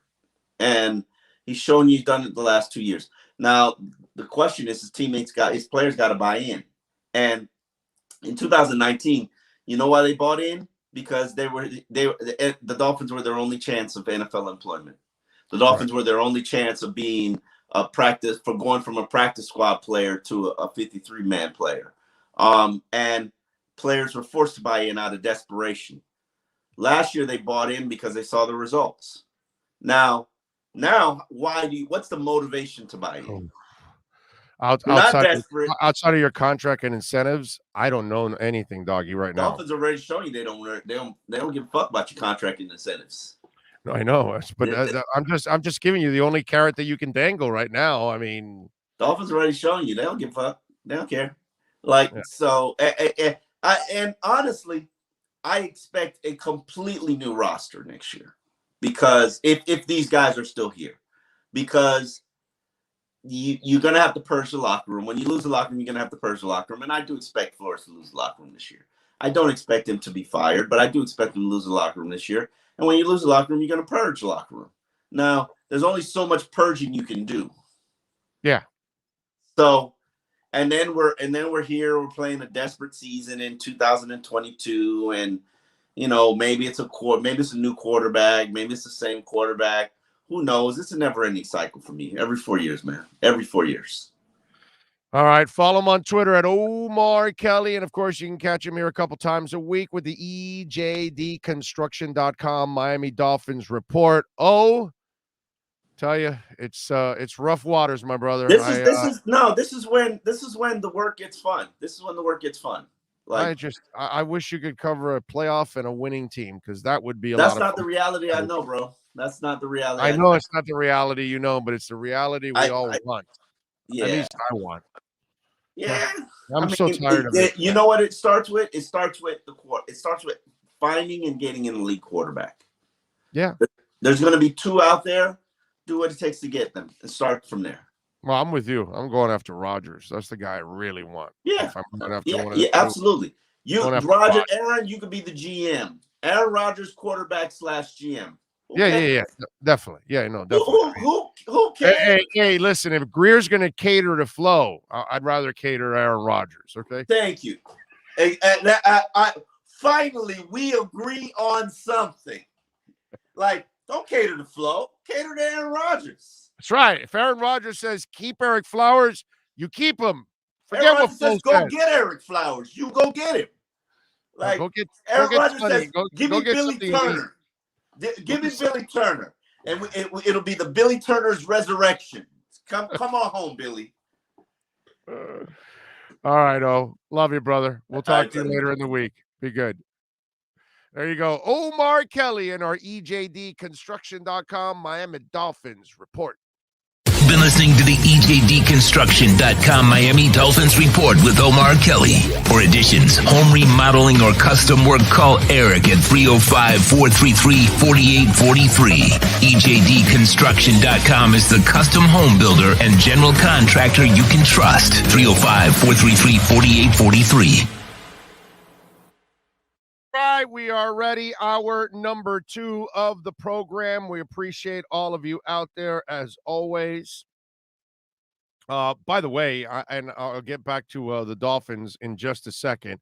One hell of a fight on Saturday night between Tyson Fury and Deontay Wilder, and these bastards kept me up later than I expected because obviously Sean and I were working on Sunday morning. I'm just glad that fight wasn't next weekend when we really got to be there really early, which, by the way, we're going to be at Sports Grill in Miami Lakes this week, and we'll be on at 7:30 in the morning.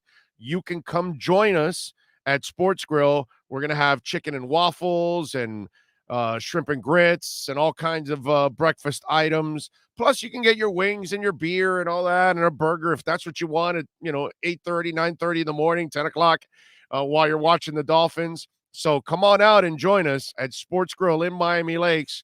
There aren't going to be a lot of bars set up for you. We are going to be set up for you in Miami Lakes, right off of 154th and the Palmetto. We're on the west side of the Palmetto there when you get off, right on the first shopping center right there on the north side.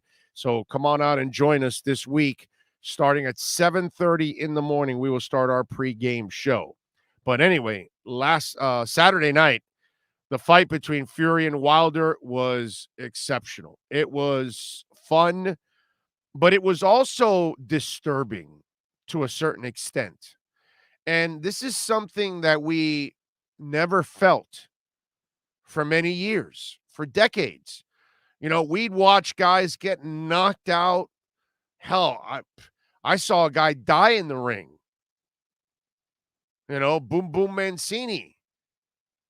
And so I've watched all kinds of crazy stuff in the ring over the years. And guys get all beat up, and you were all, wow, this and that, and talking about it. But now that things have changed over the last 15 years, 20 years, and we've learned about the damage to the brain and concussions and and we've watched people now years later, and we see they've lost their memory and they've got Alzheimer's or they've got some kind of dementia or something like that. And it's something you wouldn't wish on your worst enemy practically, because I mean, not only is it debilitating for the human being, but it tortures the family too at the same time. It's hard, a loved one has to care for another one, and that person doesn't even know who you are anymore.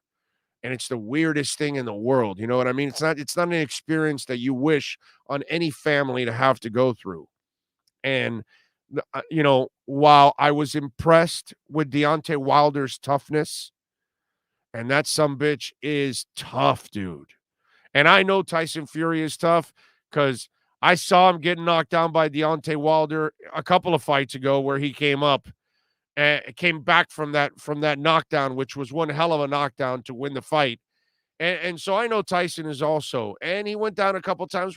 They were kind of bogus knockdowns. They weren't anything like what I saw with Wilder. And the beating that Wilder took, it was almost like it should have been stopped prior, but because Wilder was so tough and hung in there, they kept him in there. And by the time that fight was over, I have to tell you something. Yes, I enjoyed it. Yes, it was a war. Yes, it's one of those. I don't know if I call it this great trilogy, because really, in the end, Wilder wasn't worthy of Fury. And that's where the trilogy has to be, but whatever. In today's world, we're prisoners of the moment, and we talk all this bullshit, and we talk things up a little too much when we compare it to history. You know what I'm saying? And when we're talking about, other trilogies, this one is not anywhere near, like Ali and Spain and Ali and Foreman and stuff. That forget it. It's not even in the same stratosphere. But whatever, people will talk it. I was really concerned for I pray for Wilder. I pray for Deontay Wilder. I really do. Fury clearly was so much better skilled than him, the better fighter overall. I mean, but he took a beating that to me was disturbing, dude. I mean, it was disturbing. These are things that I never used to think about 20 years ago, 30 years ago, 40 years ago. You know what? 10 years ago, I probably wasn't even thinking it. But now, after everything that we know, God, that was bad, dude. That was bad. That was bad. But Tyson Fury is a bad man. That I can tell you. That is not hype. That dude's a bad man. Derek's 1978 says, our Finns are hot garbage. Big O, why are we still doing the same old same? They are going Tannehill Tua, meaning never address the O-line. I mean, what can I tell you, dude? I'm at a point now where I'm kind of speechless, because this is the same stuff that has happened over and over again over the years. And it's just frustrating. It's frustrating to not be able to see the team get over the hump. And I thought maybe there was a shot that it could happen. Big O, this season's playoff hopes are over. The lesson learned is you can't build a team only through the draft. Needed more free agent help, hoping they spend next year's cap as well. Well, K-Jax, that's not true. You can build it through the draft if you want, but you got to hit on your picks. You got to be able to develop the picks too. That's kind of the issue here. And I don't know if the picks are really that bad, or is it that these guys are doing a terrible job of development? These are the things that I don't know. I can't answer, because I'm watching veteran players that are proven good players, and they're not playing well. So then what? I can't blame personnel for that. I have to blame coaching for that. And if the team starts to tune them out, that's not good either. There's a lot of stuff going on right now, man, that just it points at Flo more than anything else. But in the end, Greer hired Flo. So Greer gets burned by that too. Flo's done a lot of screwed up things. He has put his team in a really difficult position. George says they failed at protecting Tua for sure. Number one investment in free agency should have been 2 top tier O linemen and let the kids learn and develop behind them. I agree. I agree 1,000%. Big O, your thoughts on Lane Kiffin as a head coach for us? You saw what happened with the Raiders. I don't know about that, man. I don't know about Lane Kiffin as being your answer. You don't have to like Tua, but the kid takes so much crap, it's ridiculous. They seem to win when he plays. Must be a coincidence. I'm with you, dude. I like Tua. I think he can play. I think he can be a star in this league, but he's not going to be a star in this league if he's going to take a beating. He doesn't have the body to put up with it. But if you're not going to protect him, Drew Brees didn't have the body either to take a pounding, and he didn't take a pounding. And usually great quarterbacks don't take a pounding, but usually they have a decent line so they can get rid of the ball. And Miami has to develop a good line, a great line in front of Tua so they can have some success. The problem is, how are you going to do that this year when they're not great and they're really young? I just hope they can build on what they did this week and start to get better. Look, you're not going up against a top-notch defensive line next week against Jacksonville. So you should be able to keep him pretty clean and allow him to make some plays. We overachieved last year, and it shows this year. That's what Jeremiah Kelly says. And Jeremiah, you probably are 1,000% right. If the Dolphins lose next week, this might be the first time ever for me as a fan of this team for a close to 50 years to not watch another game this year. I can't go through another fail forward fast season. That's Thomas Jensen. How do I talk Thomas out of that? I can't blame him if he's frustrated with the team and he's sick and tired of it. And who wants to deal with the misery every week? Nobody wants to deal with the misery every week. I mean, life is tough enough as it is, dude. We got to worry about a damn virus. We got to worry about feeding our families and keeping a job and, developing a career and all this other stuff. And then, we got a football team handing us more misery. Which, by the way, I got my booster shot on Saturday. Yeah. Stir up more of them antibodies. Man, gaining the weight I gained and having 5 stents in my heart, I'm going to protect myself and protect my fellow Americans because that's what it's all about. It's not really just about you. It's about everybody else. So no line either, man. Just walked right in and nothing. It was awesome.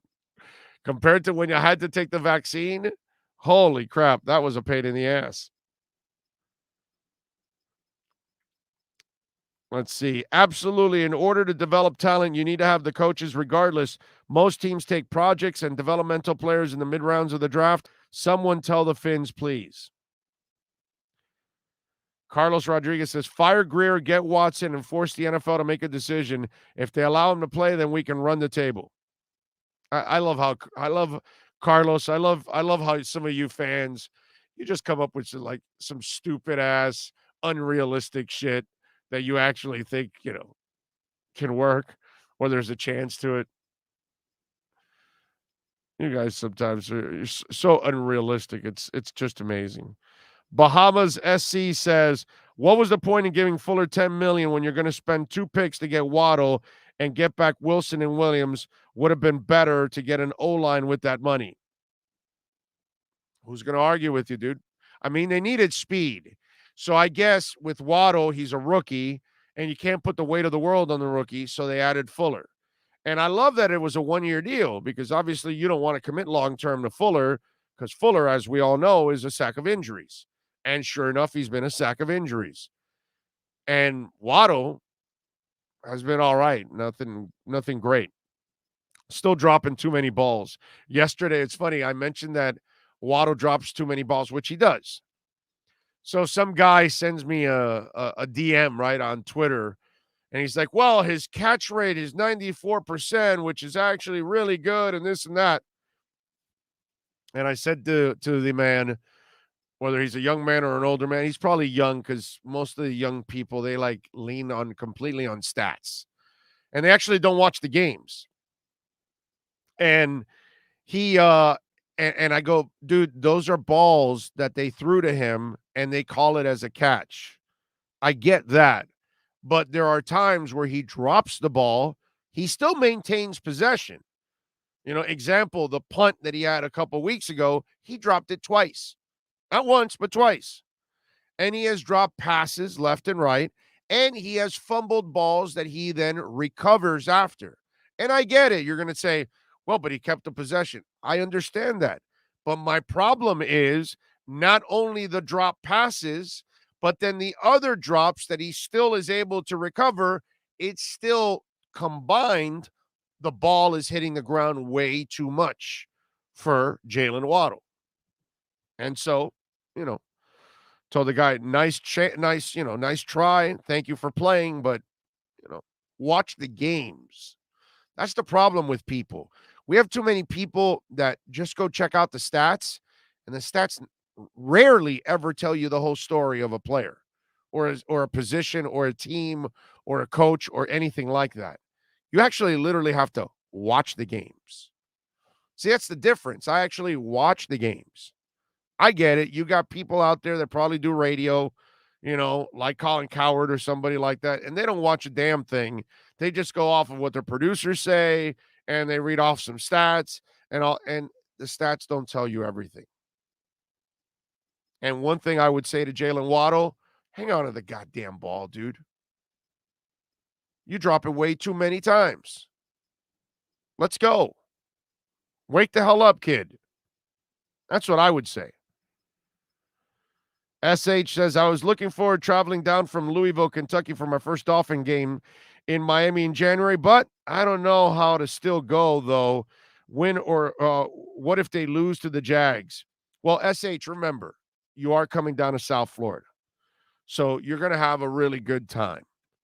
If you're smart, make some plans, check out, some restaurants, go to South Beach, go over to Las Olas, go to different places, man. Go down to Midtown, have some fun. That's it. Maybe you can enjoy a concert or two. The beach. You are coming in January. I mean, for you winter birds out there, the water's just fine for you guys. Not for us wussies here in South Florida, but for you guys are tough. We're a bunch of wussies in South Florida. We don't go to the beach in January. Are you kidding me? It's too cold. For you guys, it's like a sauna. It's like a hot-ass whirlpool for you guys. So come down, bro. Go have some fun. Watch the game and enjoy South Florida. Nothing wrong with that. Claude Puis says, I look at Jamar Chase and wonder if trading down was a good idea at all. Even at number 6, going Sewell or Slater may have been more beneficial, especially with Tua. Probably. Listen, at this point, everything that's second-guessed deserves to be second-guessed, and a lot of things probably could have been done better. According to Barry Jackson, Chris Grier defers to Brian Flores quite a lot, especially in regards to roster decisions. According to Travis Winfield, Grier went after players Flores wanted. I know that, Irving. I know that. Have I not been telling you that?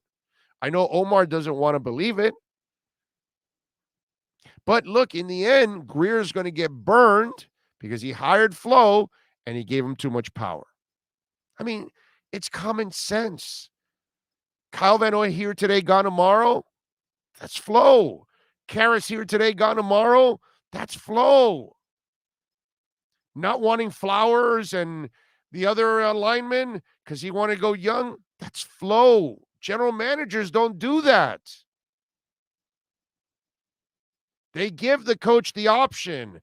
And the coach then chooses what option he wants to do. That's where Omar and I are going to disagree on that. It's so obvious Flo has a ton of influence in personnel, but you know what? In the end, it doesn't matter. Greer's going to get burned for it anyways because he hired Flo, and then he gave him power. That falls on Greer, unfortunately. But that's why I laugh at the people that are just lazy and just point all personnel decisions to Greer. Sorry, it's a tandem. Why do you think Jacoby Brissett is here? Because he was with Flo in New England. You all went through the whole Gase crap. I mean, and so did Omar, which to me is like, I don't know why he doesn't believe me on that.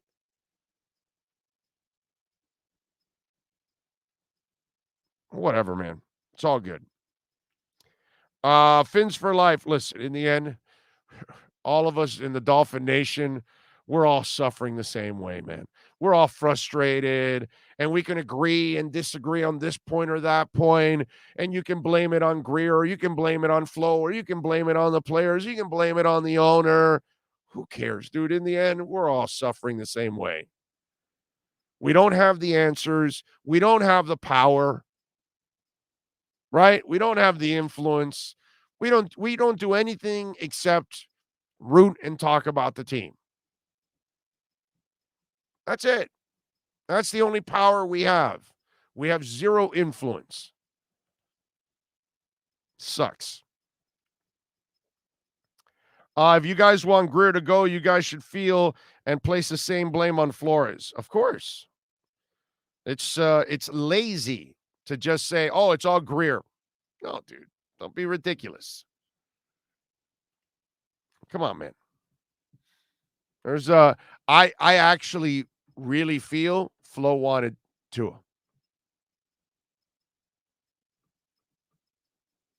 I'm Flo, Belichick, and Saban connection, I think, has influenced Flo a lot. That's why we're seeing Raekwon Davis here. That's why we're seeing Jalen Waddle here. That's why we see Tua here. I have a strong inclination and a strong feeling in my heart that Flo wanted Tua badly. That was his guy. Because it's funny how some of you will look at Chris Greer, but it's Flo, the one that was around Herbert. It's the coaches that are around the players. See, the thing is, some of you don't know, but the GM's sitting up in the stands. He's not on the field with the players. He's not on the sidelines with the players. He's not in the coaching room. Oh, dude. He's in his hotel room interviewing all the other Senior Bowl players individually while the coaches are coaching. Two different jobs. It's like, oh, no, Chris Greer was around Herbert. Yeah, sure, he had an interview with him, but it was Flo that was around all the players. It was the coaching staff that was around all the players. And there's that Alabama connection. It just keeps rearing its head. Not that it's ugly, because I like Raekwon Davis. I like Jalen Waddle. And I like Tua. The only thing I've never liked about Tua, and the only thing that would have scared me away from Tua, and everybody knows I've been brutally honest about it, is his injury history. That's where I think the Dolphins took their gamble. I'm not like a lot of you out there that have completely left the kid out to dry, that he can't play and he can't succeed and all that. I don't believe any of that. I'm convinced he can be a star in this league, but you've got to do the same thing you did for Drew Brees in New Orleans. You've got to protect him. You got to protect him, give him a good coordinator, and he can do his thing. But if you don't protect him, then he looks like Steve Young in Tampa.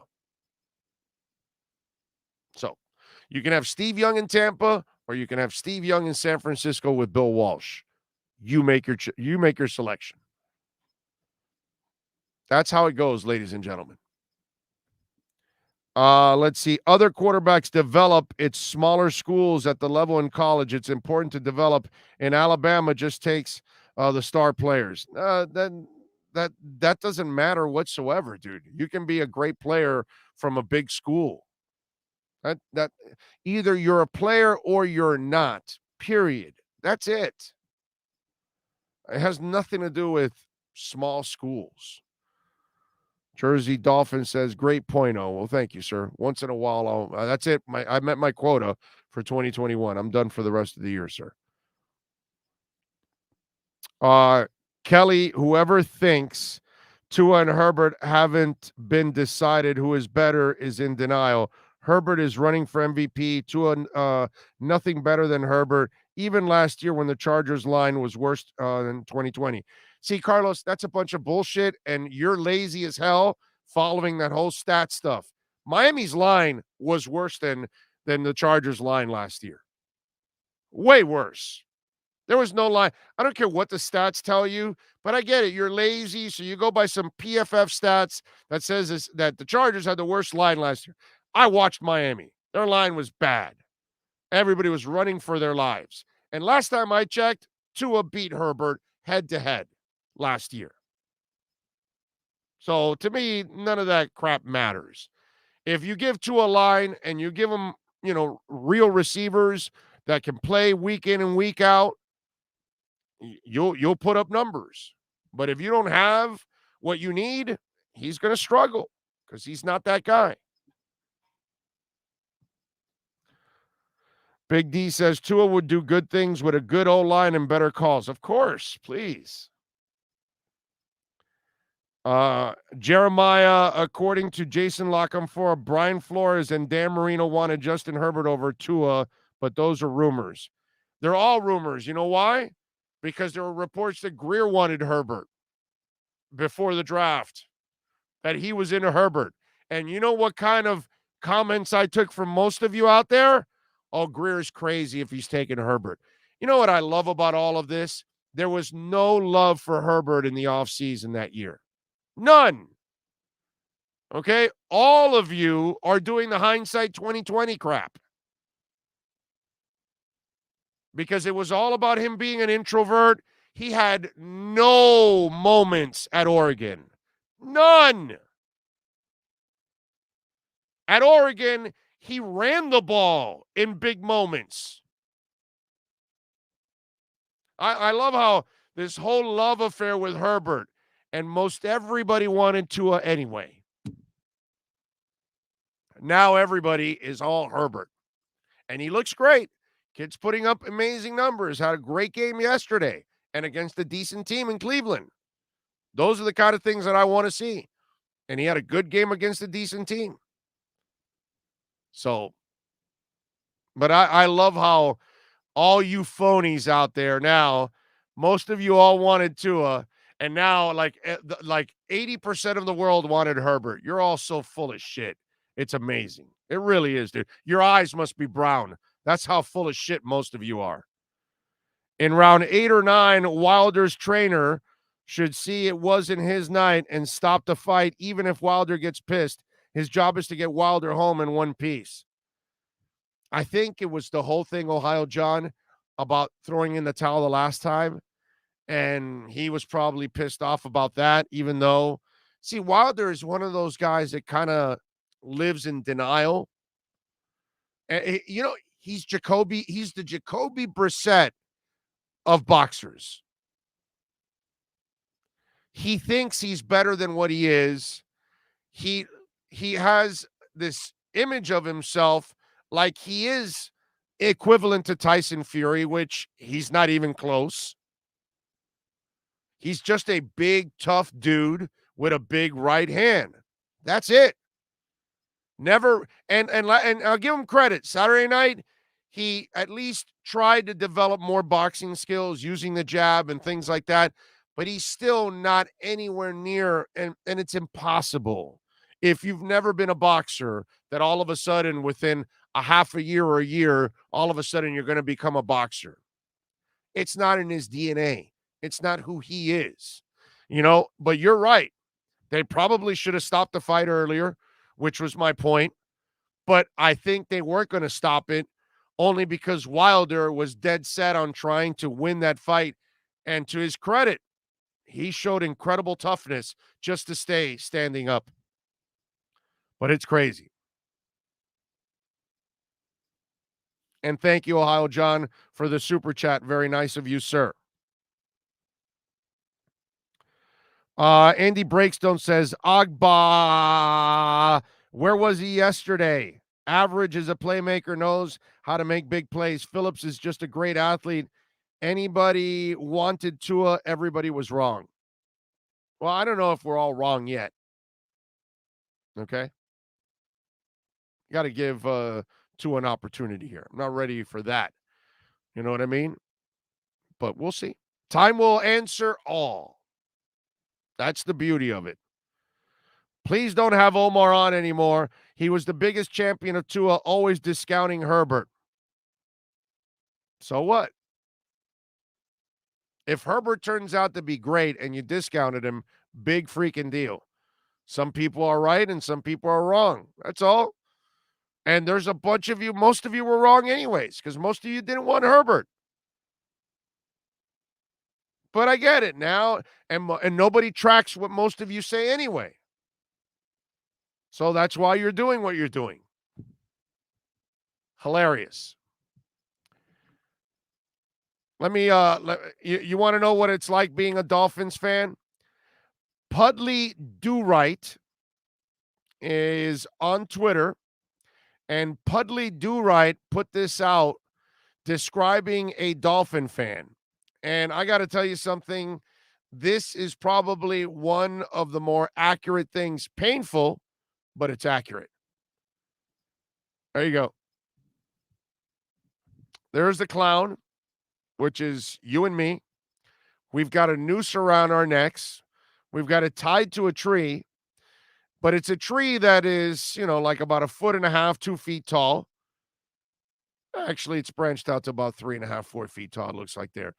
But we have the rope tied to the tree, and we're there watering the tree. So we're standing there waiting to get hung, basically.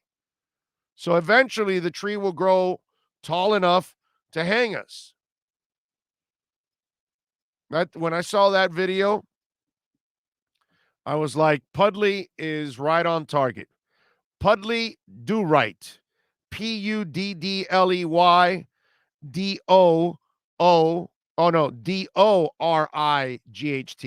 There you go. That's how he spelled it. Pudley Do Right. You got to admit, it's pretty accurate. It's funny. It's a funny video, being a Dolphins fan, but it's deadly accurate. And with our luck, by the time the tree grows, right, all the rain and sun on the rope would have already, it'll break the rope. And we'll stay alive, suffering every year as Dolphin fans, basically, is what's going to happen. Irving Figueroa, thank you, sir, giving us some love on the super chat. Remember, folks, you can also make a donation through Cash App and Venmo. Cash Big O Show is the address.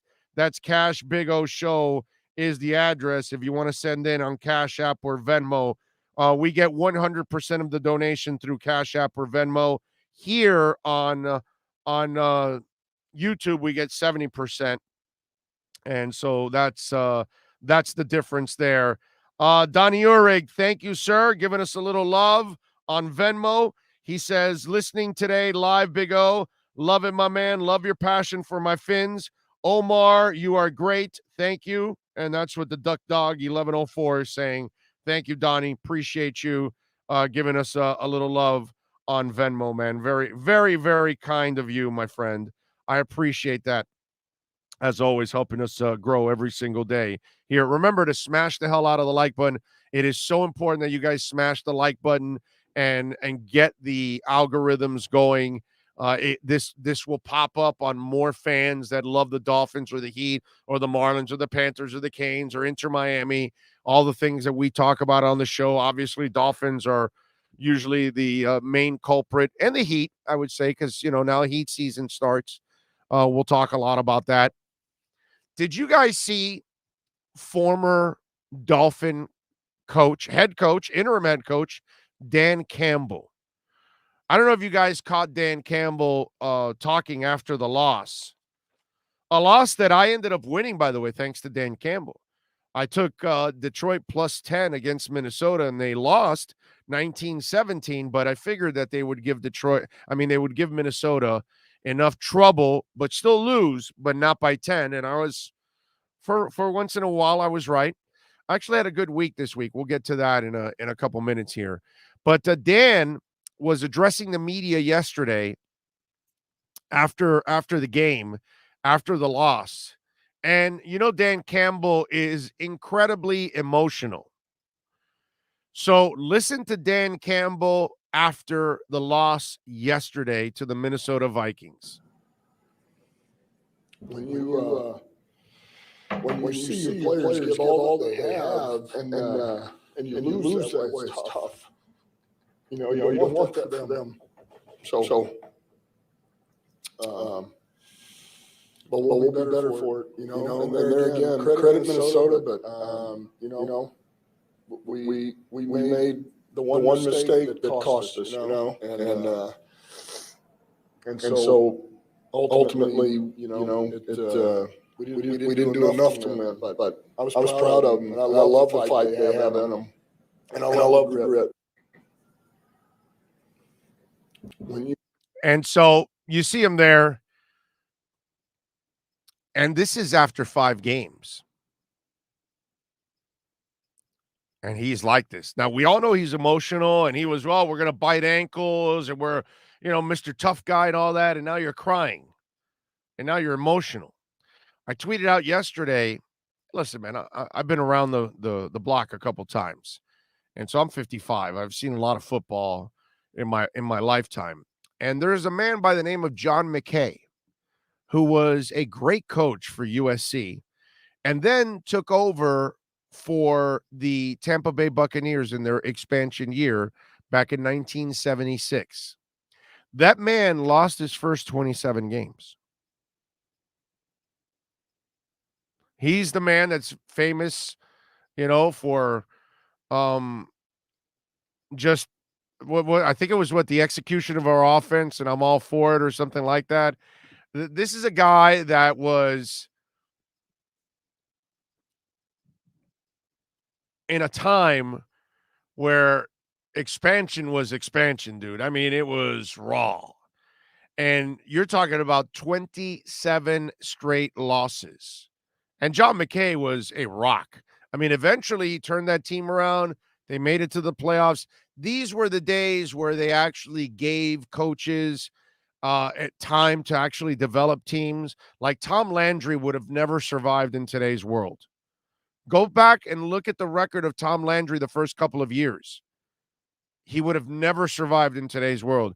We would have never known anything about Tom Landry and all the things that he brought to the table and the innovations of the game, including scouting and everything else that came with it with Tom Landry. We would have never been able to, I don't know how it would have developed and when, but it would have set football back if we never had Tom Landry in it, to be honest with you.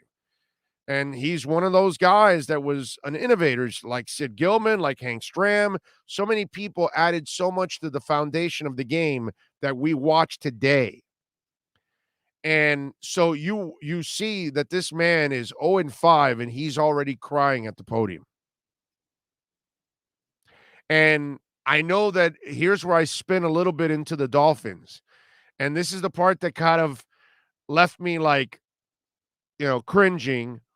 And that's, this loss today, we're going to be better for it.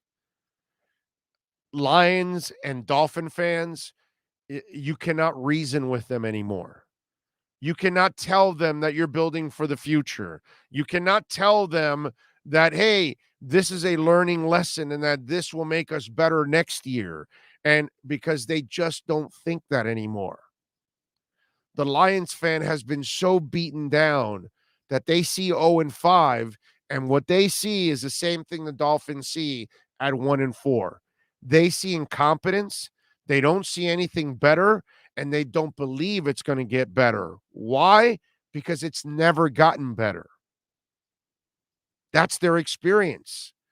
That's the Lions' experience for 60 years now, 70 years now.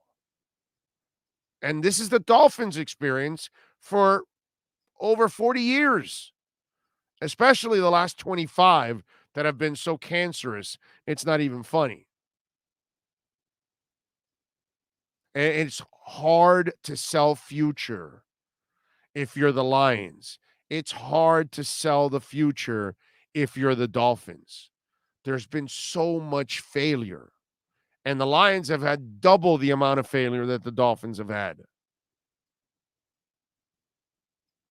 I just don't know where that man's going to be by the end of the season when they've won 2 games. I've seen this. These kind of guys burn out quickly. And these kind of guys lose locker rooms quickly. I've never been a believer that Dan Campbell was ever going to turn into anything. I remember Dolphins got all hot and bothered the first 2 games that the Dolphins played really, really well. They beat the Titans and somebody else. Might have been the Texans. I forgot who it was, but they had these 2 incredible performances. And then, obviously the wheels fell off. And some Dolphin fans were buying into the whole Dan Campbell thing. I never was. I just don't. I don't go for the rah bullshit. Eventually, you're going to get exposed. And if you can't coach and you can't out scheme somebody, then you're not ever going to last. And his rah style just doesn't bring a lot of substance to me. And when I watched him yesterday emotionally lose it like that, I'm like, no. You this doesn't fly, dude, in this league. We shall see how that Lions story ends. Remember all those rumors surrounding the Tannehill and Stafford trade? Stafford would have been a great QB here. What ifs? DJ Lloyd says, I insist that this team has enough talent. I blame the whole debacle on the offensive staff. I'm also becoming very concerned with our defensive coordinator. Well, DJ Lloyd, what's working? Special teams, offense, defense? I think the bigger problem right now is coaching. All over the place. More than personnel.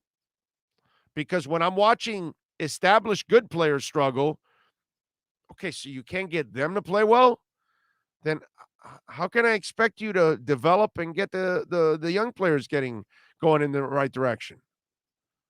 I have a hard time believing that all these players suck and all these draft picks are terrible. I have a hard time believing that. I really do. Big O, we need an offensive changes now. I'm still not sure about Flo. He looks lost when he goes in front of the media. Well, Flo should look lost because he doesn't have any answers. And every week you're saying, well, we're going back to the drawing board, and then you come back and nothing's fixed. And nothing's better. I mean, the offensive line played slightly better yesterday. But still, the performance was terrible. You couldn't run the ball. That would be a sign also that you improve your line, but you didn't even test that. You passed it like crazy which, by the way, how many weeks have we been calling for passing to Gaskins and Ahmed? By the way, how many weeks? It's weird how it takes you 5 weeks to get to the point where you're now passing it to the running backs. It's weird that it takes you 5 weeks to do what Omar Kelly's been saying every week, move Jackson to guard. This is where, we can only blame talent and the personnel for so much. At one point, the responsibility has to land on the coaches. And that's where, for me, that's my number one problem is Flo and his staff right now. I think Flo right now, it appears that he has done another terrible job of putting a staff together. And it's 3 years in and you can't figure out your staff. I don't mind if you fire somebody because they don't do a good job, But my man, you got to find somebody that can. And your offensive staff is not doing the job. And your defensive staff right now, and you weren't dominant on any side of the ball last year. You were opportunistic on defense. You made plays in certain situations, but it wasn't because, you had a Buffalo Bills type defense. Like you watched that team last night. That's a effing good team, the Buffalo Bills. They are the best team in the AFC, period. Could be the best team in the NFL. It should be the Bills and the Bucs in the Super Bowl this year. They're better. And I've been telling you now for the last couple of weeks, KC's not that good, right? KC really isn't a good team. What they have is some incredible talents, and that they can get by at times and win games, but they're not a good team.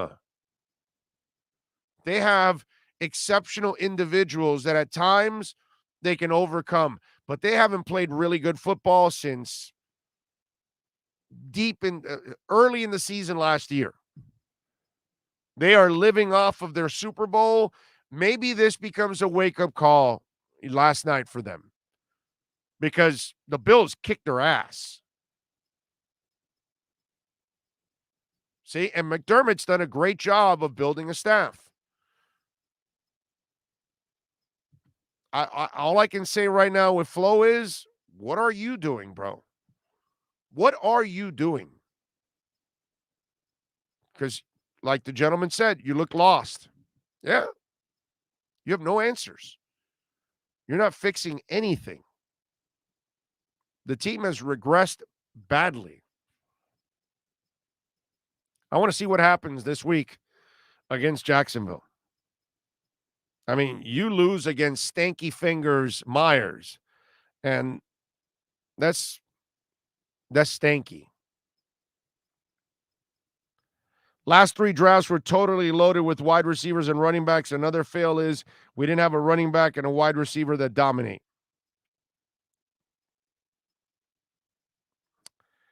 Pep Hamilton was a big miss. What do you think about the Kyle Lowry signing? I hate the deal long term, but he's going to be fantastic. Hopefully this year, if he stays healthy, this could be a really good year for the Miami Heat. I worry about this Butler contract and the Lowry contract as it continues because they get older. Now, the key for Lowry and for Butler is that the young guys get better and assume more responsibility as time goes on. But it's a risky contract, what they did with Lowry. It's a super risky deal with Jimmy Butler. But they didn't have much choice. They didn't have really young options. They don't have any ammo to trade for a young star. So even if Bradley Beal becomes available, people will outbid them easily. So they went the direction that they had to go in, my man. Lowry will be great for the team this year. Down the line, as he gets older, might be a different story. But this year, they could surprise some people. One or two things falls their way, they're going to be a good team, man. The Heat is going to be a lot of fun to watch. Let's keep in mind, says Kevin, Flores spent all his time in New England. He may be limited with coaching contacts. Well, I've talked about that for several weeks now. He is limited for coaching contacts. But that's his problem. You got to find a way, dude, to get it done. Sean McVay has not been a coach for 800 years either.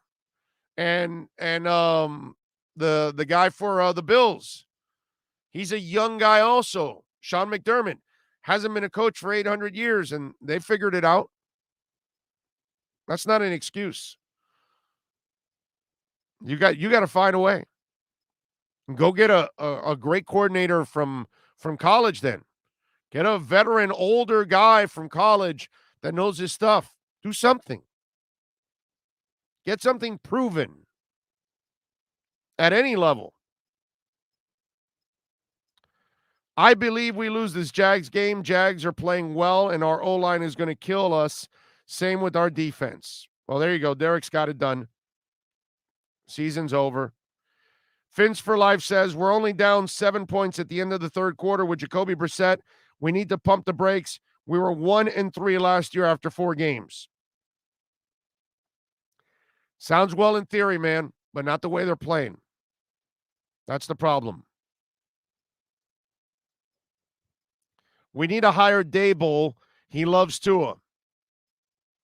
Well, he's going to get a shot. Somebody's going to hire Brian Dable. You can bet your ass on that. All right, 855-912-1056 is the text line. If you want to get in, 855-912-1056. Of course, you can reach out to us on the YouTube chat board. Smash the like button. It is very important that you smash the like button there on the YouTube channel, man. We need that badly. So please, we got over 400 people right now. Let's get that number up with the like button. Very, very, very important. Also, Twitter, Big O Show. And if you want to make a donation to the show, Cash App or Venmo, Cash Big O Show. That's Cash Big O Show. Let's take a quick break. Hour number 3 is next. This is the Big O Show. Sports fans love a place with great food, cold drinks, and TVs everywhere. That's why sports fans love Sports Grill and their 7 amazing locations. Check out the Bird Road location at 11481 Southwest 40th Street in the back corner of the West Bird Shopping Center. Sports Grill is also now offering some great employment opportunities. All kinds of positions are now available from kitchen to hosting. Call for more information at 305-485-8845. From wraps to salads to amazingly delicious specialty dishes, Sports Grill is the home to the legendary special grilled wings. Since 1987, Sports Grill, good food, good drink, and good friends. It's the Big O Show. Judge, you tuned in to the hottest sports radio.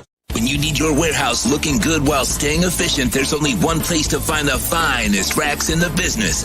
Pallet Rack City in Hialeah. 305-424-8547. That's 305-424-8547. Pallet Rack City is the company you need when you want your warehouse sporting the finest racks in the business. After all, who doesn't love a great rack? Pallet Rack City.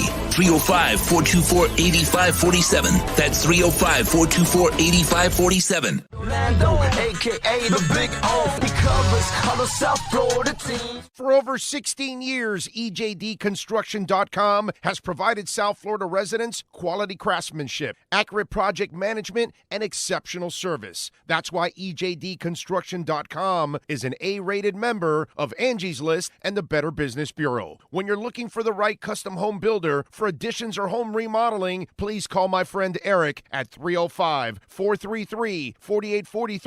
That's 305-433-4843 for EJDconstruction.com. Offense to the heat, well, you know what I mean. Monday to Friday, Pablo in the...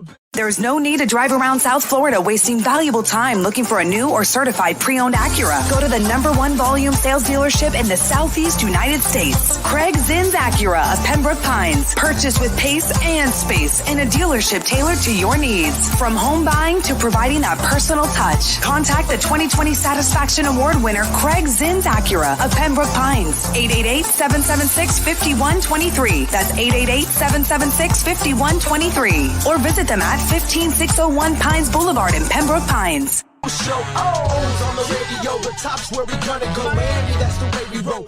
Folks, you can support the hardest working sports talk show in South Florida through Cash App or Venmo. Just search Cash Big O Show. Support us through Cash App or Venmo. Cash Big O Show. We thank you for your incredible support. On the morning show, Big O, no one has a similar show. Talk sports, talk plays, talk... If you're a Miami sports fan, then there's only one store to go to, and that's Caneswear at Miami Fanwear in Davie. They're your one-stop shop for all your Inter Miami CF, Canes, Dolphins, Panthers, and Marlins merchandise. They have hats, t-shirts, game day jerseys, and so much more. Located at 2511 South University Drive in Davie, and open 24/7 online at caneswear.com or intermiamiwear.com. Call them at 954-835-5597. Caneswear, the spot where Inter Miami and all Miami sports fans shop. Live and direct, because nobody do it better than Big O in the set. From sunrise, listen live. When you're ready to purchase a new home or refinance the one you have, American Dream Lending will make sure your loan experience is easy with fast approvals and quick closings. With many loan programs and competitive rates, now is the time to turn your dreams into reality. Ask about special financing for veterans. They never charge an application fee, and you will work directly with one of their experienced loan professionals. Stop dreaming and contact American Dream Lending today. 786-802-1727 or online at adreamlending.com. There's no need to drive around South Florida wasting valuable time looking for a new or certified pre-owned Acura. Go to the #1 volume sales dealership in the Southeast United States. Craig Zinn's Acura of Pembroke Pines. Purchase with pace and space in a dealership tailored to your needs. From home buying to providing that personal touch. Contact the 2020 Satisfaction Award winner Craig Zinn's Acura of Pembroke Pines. 888-776-5123. That's 888-776-5123. Or visit them at 15601 Pines Boulevard in Pembroke Pines. The viewpoint, statements, or beliefs expressed on the following program by the host, guests, or callers are not necessarily the opinions of FantasyXS.com, Media Group Inc., ownership, management, sponsors, or website. When it comes to South Florida sports teams, very few in the media have witnessed, lived, and covered it like the Big O. Let's start the program dedicated to your favorite South Florida teams with a passion that's unmatched. The Big O Radio Show is on. Here's the Big O. Hi, we are ready to rock. It's hour number 3 of the program. Hope you all are doing well. Got a couple things that I definitely want to talk about in this final hour of the show.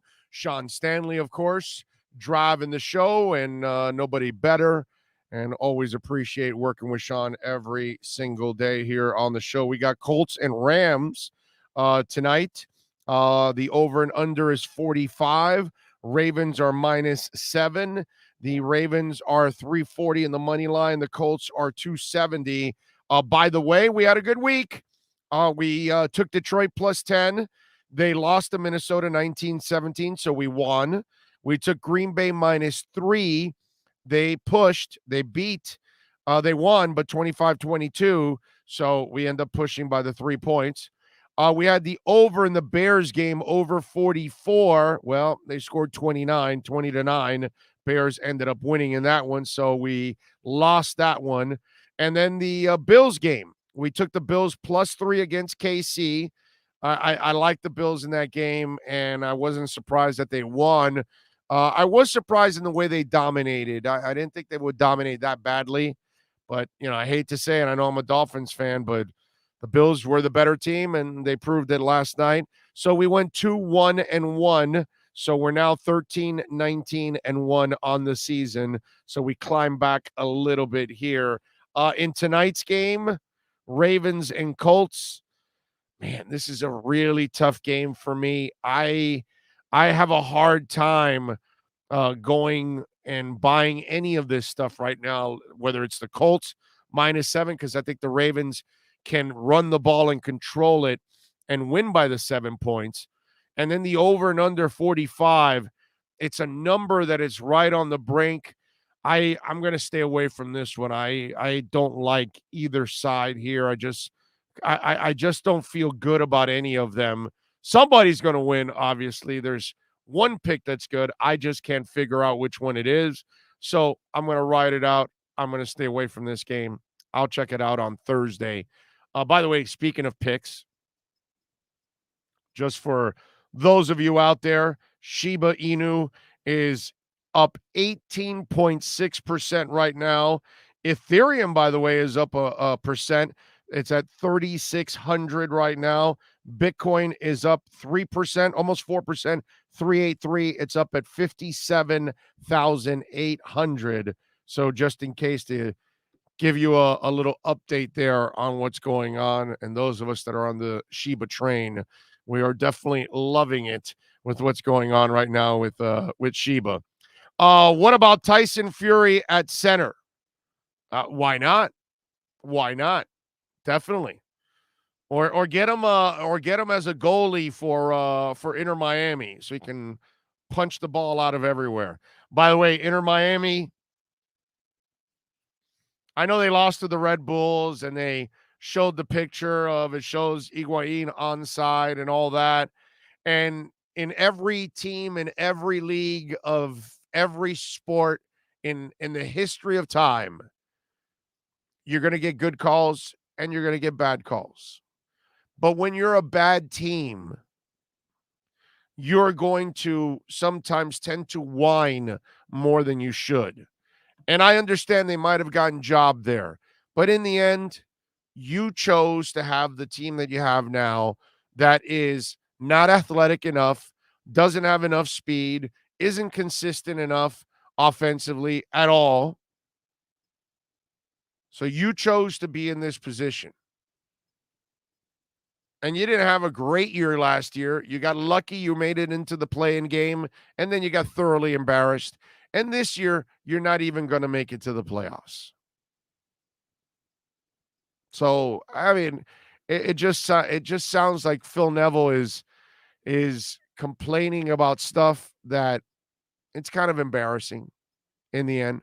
How about how about finding a way to make your team play better? Which, again, I can't blame Neville on this because his team is not that good. But I saw the article by Michelle Kaufman. I was like, only bad teams are complaining like that. Let's see. What else do we have here on the text line? Nige says, it's a matter now of how many games we need to lose to get decent picks. See, I'm not that guy, man. I can't sit here and I'm hoping for the Dolphins to lose. And what decent picks? See, that's one of the things that I've said for many years on my show is it's not where you pick, it's who you pick. And you could have good players all throughout the draft. All you got to do is whoever you failed to pick. I mean, whoever you failed with in your pick in the first or second or third or fifth rounds, just go look at the few picks after that. And I'm sure you're going to see 1, 2, or 3 guys that hit that you could have had those guys instead. I mean, it's an easy game to be played. So to say, well, I want to lose games so we can get picks, that does nothing for you, dude. Because when you pick Eddie Moore, you could have had Anquan Bolden. And when you pick Jamar Fletcher, you could have had Drew Brees. These are the things that happen all the time. And that's why now you pick Tua, you could have had Herbert, right? That's what everybody is saying now. Because Herbert is putting up numbers, Tua is not, and he's injured. So now it looks terrible. That's how it is.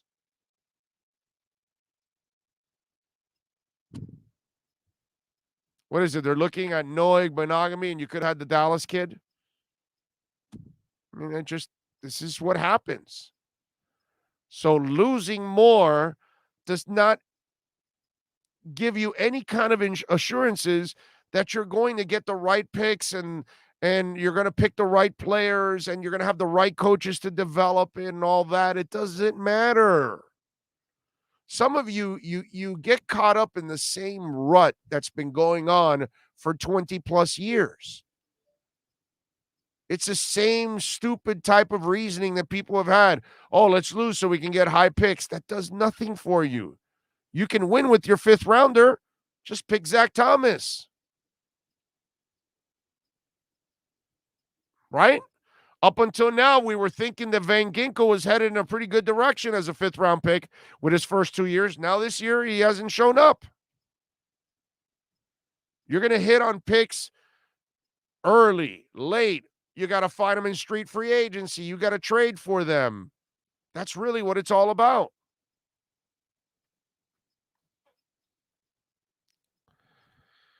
It's about the people that you have running your organization more than anything else. EJA says if Tua puts up big numbers on a losing team, does he get the same treatment as Herbert did last year? Probably not, but I would love to see it. That would make me feel better about the only thing that's going to save me now in this season, Because let's be honest, you're not making the playoffs. That's done. But the only thing that's going to save me in this season is Tua. And I'm not asking Tua to save the season. I'm not asking Tua to save the team. I'm just asking and praying and hoping that Tua plays well. That's it. So that way, at least I can feel like, okay, they got a quarterback. Now go get some protection. Go fix the coaches up, all these kind of things. And let's see if you can get better. But right now, as I told you, you've got 3 losses for sure on the schedule. And then you've got 9 winnable games. And you've already won 1. You're not winning all 9 of those games. So this team's not even going to win 10 games. I'm with Omar. Probably at this point, they look like maybe a 7 or 8 win team. And that's a lot. It's actually half decent considering how they look right now.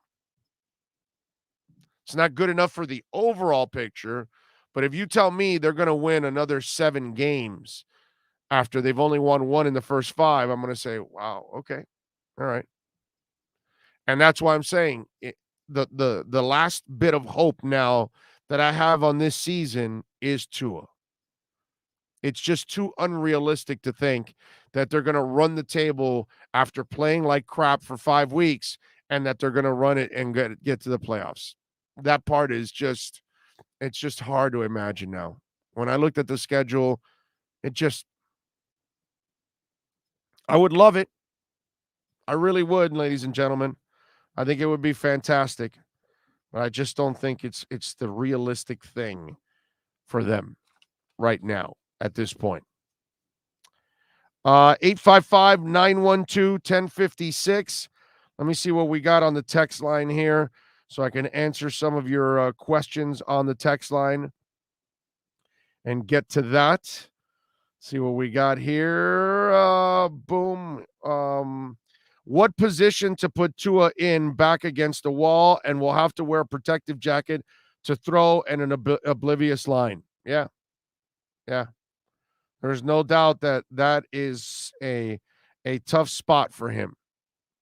And it's like, in a way, what Omar was talking about, some people were probably looking at him to be kind of like a savior. I hear you, but the buck stops with Greer. His ass is on the line. So if you're going to give much power to a first-time head coach, you deserve to get fired. You tool the team, the coach's coach. You can't say Miami had a worse line because you watched all of Miami's games. You have to watch both to come to a conclusion. I did watch both. I did watch both. And Herbert always has more time than Miami Dolphin quarterbacks. Always. So I did watch both. You can't say the one situation and say it was worse. You have to compare it to something you know is the difference. I live in San Diego, so I saw both play, and the Chargers line was trash. They fixed it this offseason. Whether you like it or not, Herbert is the better QB. It's not even close. Herbert is the better QB. No doubt about it right now. That you have to say that right now. But their line was better than Miami's line. And their receivers were better than Miami's receivers. And their running backs were better than Miami's running backs. And right now, their coaches look like they're better than Miami's coaches. So everything around Herbert looks better than Miami. It looks like he's got better offensive coaches. It looks like he has a better line last year and this year. What saved them last year was Fitz running around with his head cut off and making plays. That's what saved that line, but that line was dog shit. So I disagree with you.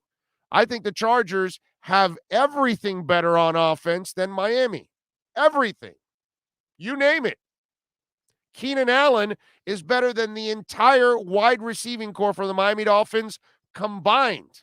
Mike Williams, who finally has overcome his back issues from a couple of years ago when he got drafted, and it looked pretty bleak for Mike Williams. It looked like it was a bad pick. Now he's a damn good player overall because you knew he could be a good player because he's a freak of a talent. All you were worried about is his injury history. Miami doesn't have those kind of receivers. So that to me is a bunch of bullcrap. It's possible that Greer's strength isn't drafting of free agency, but maybe making trades to get those picks when he did. If he uses the same methods to acquire that talent, maybe he can build off of that. Look, dude, in the end, Greer's going to get burned for giving Flo too much power. And so both will go down for whatever personnel decisions are made.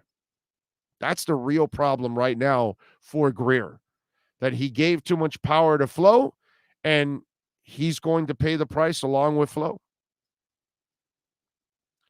Donald from Minnesota, point blank, Wilder has no defense to his fighting regimen, and without that, you will lose every time. Always great to see and hear you. Thank you, Big O. Thank you, sir. I appreciate you listening and following. And yet Wilder is just skill-wise, he's just nowhere near Fury. Fury has defense. He knows how to move. He knows how to dodge. He knows how to block. He knows how to punch. He knows how to box. Fury is heads and shoulders above Deontay Wilder. Deontay Wilder is just a big, tough, strong dude. I give him a lot of credit for that. Big O, our cornerbacks and Baker were disappointing yesterday. What is your take? Garbage. Absolute trash, my friend. Absolute trash, and I blame it on Flo. This is why I'm worried about what's going on with the personnel. Are they really all bad? Because if you can't get the veterans to play well, I can't expect you to develop the young guys. Absolutely right on Herbert. I didn't want him either. We need to give Tua a chance to build the O-line, give him quick receivers, and see what he can do. I believe he's excellent. Go Fins for life. I like Tua, man. I think he can play, but he needs help. The thing that Johnson benefited from was that he realized that the attrition rate of the draft picks would be such that he would have to accumulate so many picks to account for the likelihood that many of them would fail. His success was based upon his percentage of draft picks that succeeded in the amount of blue chip prospects that he was able to select with the numerous amount of picks that he was allotted. Anybody can make trades, but few could pick the players with those picks to make them worthy. In order for a teardown to work, you better be able to find the blue chip prospects to replace the ones that you let go. How many Hall of Famers did draft in Dallas, and how many in Miami? Jason Taylor's a Hall of Famer. Zach Thomas soon to follow. How many coaches have we had since Shula retired that they could put one player on a Pro Bowl, let alone a Hall of Fame ballot? The list is very short, my friend. I enjoyed your show tonight. It was very good. I especially like your insight on how much Flores plays a part in personnel decisions, because most of the media hasn't picked up on that. Thank you, sir. Appreciate you. And that was from last night's post-game show.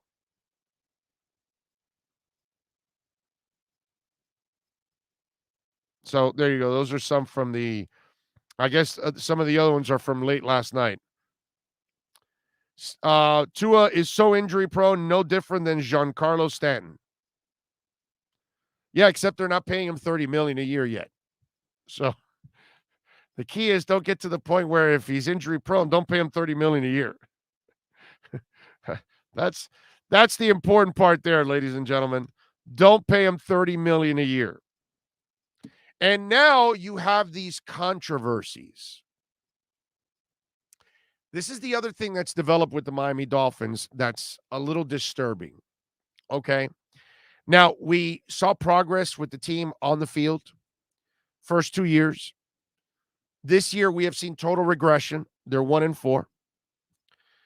We're now watching the problems that exist. You start with the whole offensive coordinator stuff, which I didn't have a problem with it. I thought it made kind of sense.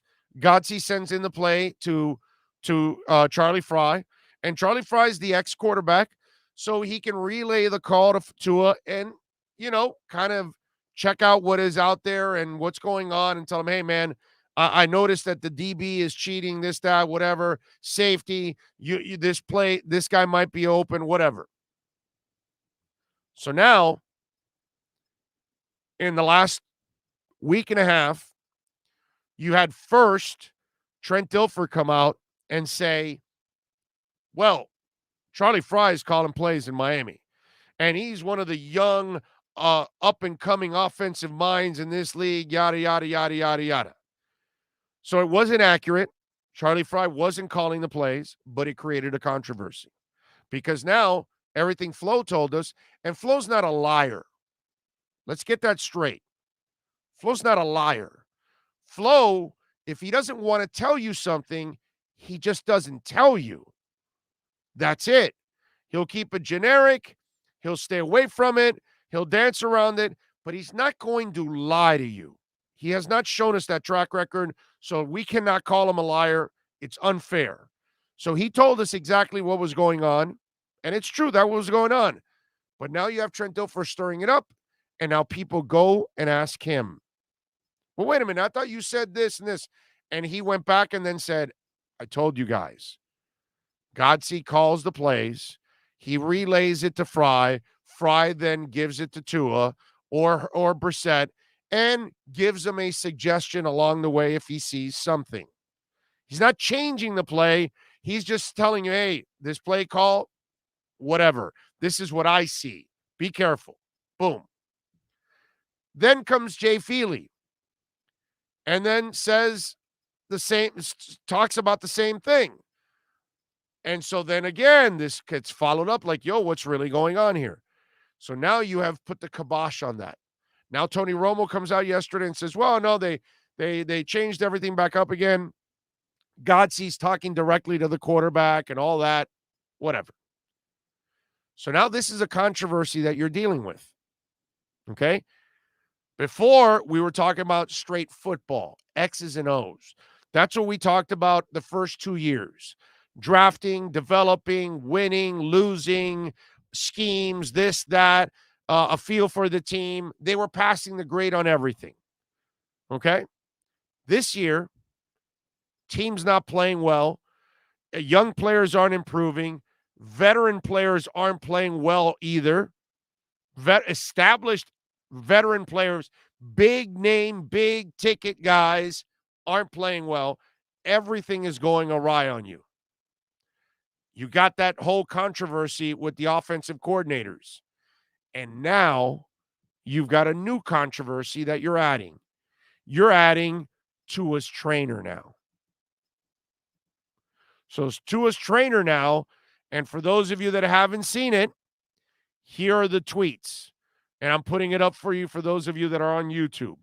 The first one says, we're just not that good as a defense, as a team, without our QB. We have no chance against the Super Bowl champs. And he puts a smiling emoji. Then he puts, Ross is pissed. Notice this is at 3:36 p.m. yesterday, towards the end of the game. This is at 4:01 now. Game has been over. Ross is pissed. Team is bad. But if Tua wins next week against the Jags, it's for sure the defense and Flores coaching with smiling emojis, as you can see.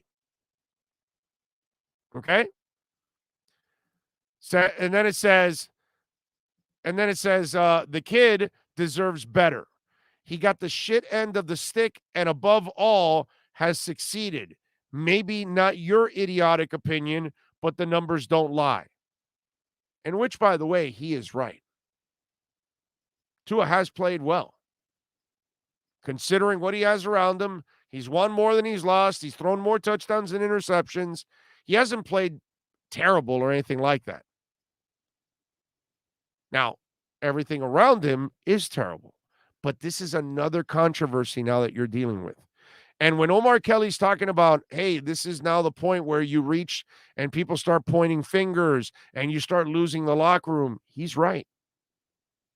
Because these are things that you read, these are things that the media reads, and these are things that players read. Oh, man, did you see Tua's trainer? Oh, God, he was ripping into Flo and ripping into the team. And then this goes around. So now Flo, as a young coach, has to deal with his team underperforming, his coaches underperforming, his lack of awareness or connection with his team right now.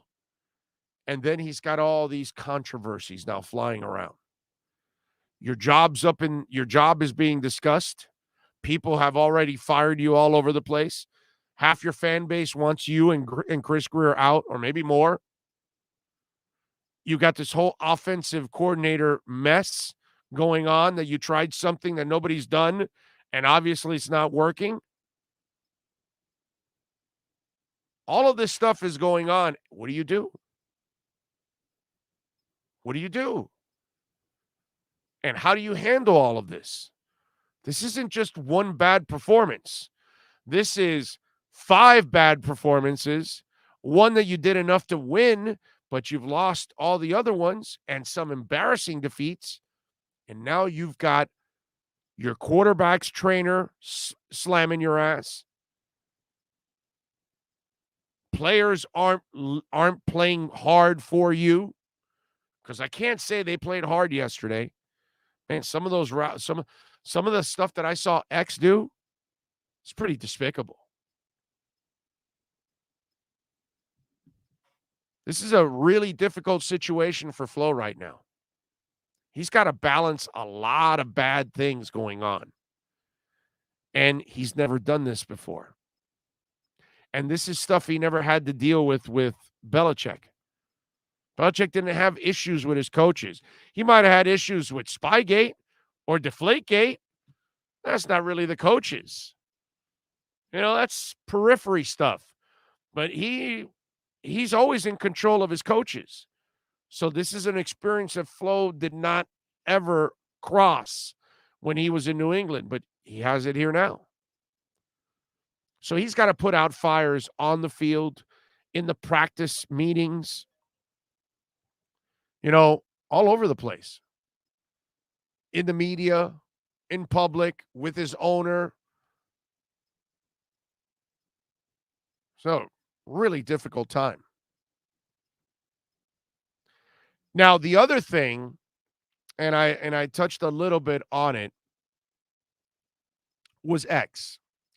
And we've had some interesting conversations about Xavier Howard over the last year and a half, 2 years on this show, haven't we? And especially last offseason. And a lot of you out there were kind of freaking out on me when I was talking about trading him. And one of the things that I told you all out there is, do you remember the line I used? It's always something with Xavier Howard. It's a bunch of bull crap. He gets the new deal, and then he gets arrested for a domestic issue and has a knee injury, and he doesn't earn the money that year. Then the next year he has 10 interceptions, and all of a sudden now he wants to hold out. And I think that's a bunch of crap.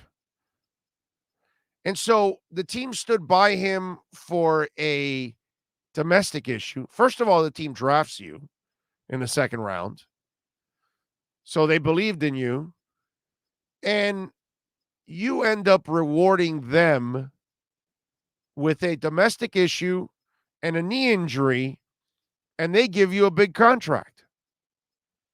And then you steal money for a year because you didn't earn it. You come back and you have a great year, and you reward your team by telling them, you're not doing enough for me. I want more money. And so the front office caves in. I think it was really Flo that caved in, not Greer. And they gave him the money for this year. And I was glad that they gave him the money for this year, because I told you then they'll trade him in the offseason. They just want to put it off because Flo felt the pressure. Because if he loses X, then he's got to replace X, and Noah's not ready, and he wants to make the playoffs. And he probably felt that with X, he can make the playoffs.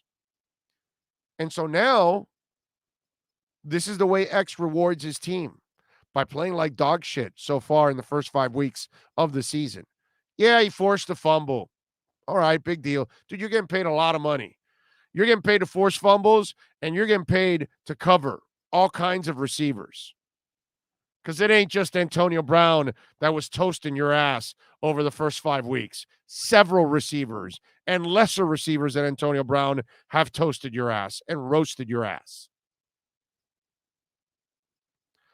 It's always something with Xavier Howard. Yes, he is talented. There's no doubt in my mind he's talented. But there are 2 things that I've told you. 1, there's always something with him. And 2, you don't know when those knees are going to finally give out.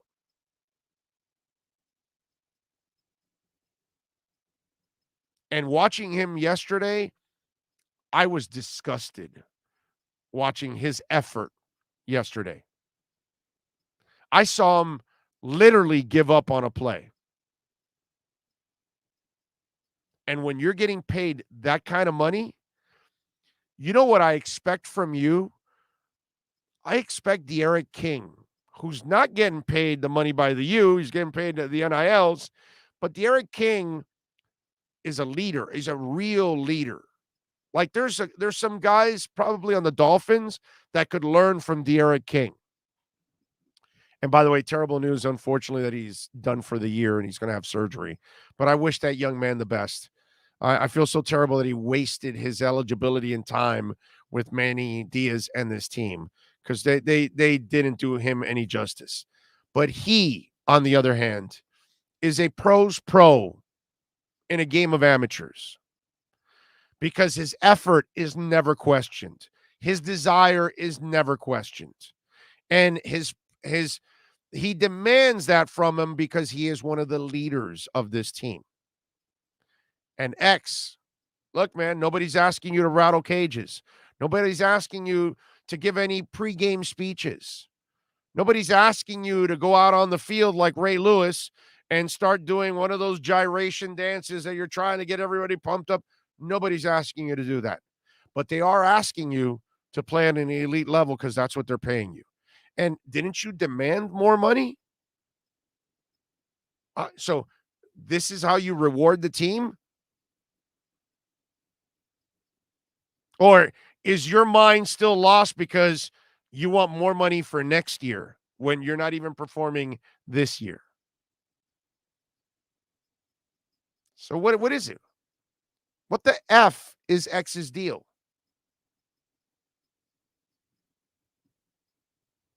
Can't win with people like that either, no matter how talented he is.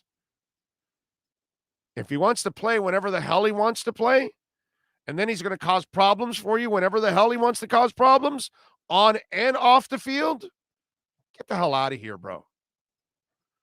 That is one guy I can't wait to see get traded. It's one of the phoniest individuals they have on this team is Xavier Howard. There is no professionalism in that dude. And that's one that I got right. Now, getting rid of him and getting the picks, if you don't make the right picks, that's a whole different ballgame. But I'll tell you, what I saw yesterday was pretty embarrassing on X's behalf. Herbert is my God says, if I told you before the season that we'd only be one game behind the Chiefs after 5 weeks, you'd been happy. Yeah, that doesn't satisfy me. That has nothing to do with it. If Mr. Majestic says, it would pay off to have a few 3-win seasons to build the draft. 7, 8, 9 wins, the players are gone. Plenty of great players at 7, 8, 9 wins. My man, it's about picking the right players and developing them. I don't believe in any of that. That's lazy thinking. So let me ask you something. So how did Shula keep winning, sir? You tell me. How do they keep winning? So how it's not like the Ravens are picking at the top of the draft in every draft. Didn't they get Lamar Jackson at the end of the draft?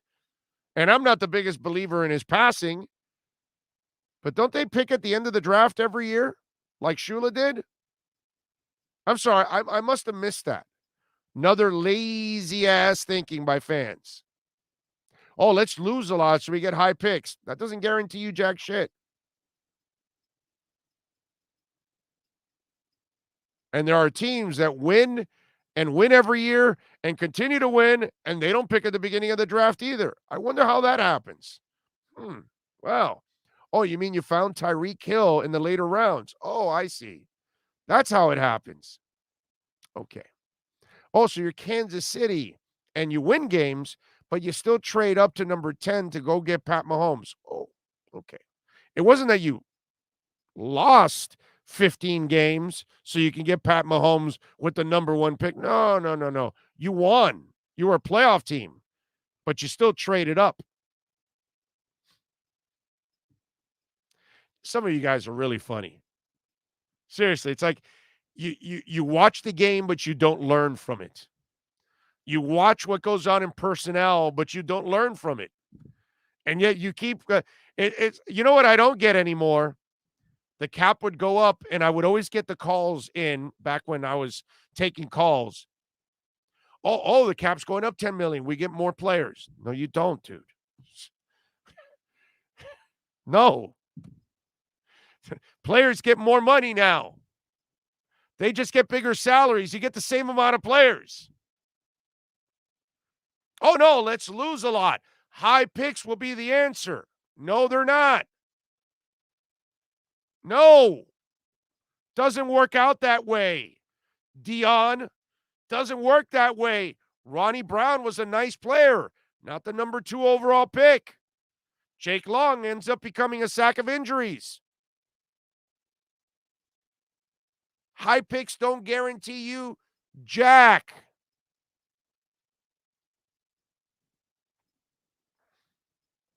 It's weird how the insanity is there for a lot of you, that you have not figured things out yet. Has to do with the people that are running your organization. The San Francisco 49ers under Bill Walsh were always great. They were always winning. How do you do that? Well, that's because you find Joe Montana in the 3rd round, and you find, what's it called? Jerry Rice out of Fort Valley Union or whatever the hell the name of that school he was at. You didn't need the number 1 pick in the draft. You go and trade for Steve Young. Some of you out there, it's like you really haven't figured it out. Wilkins is a very good player, but not elite. Right. And at the pick that he was at, you're probably hoping for a little more. But if you get Tim Bowens in the 5th round, Shula. See what I'm saying? Okay, let's go. Christian Wilkins, Tim Bowens. Is it even a discussion? Is there any argument here?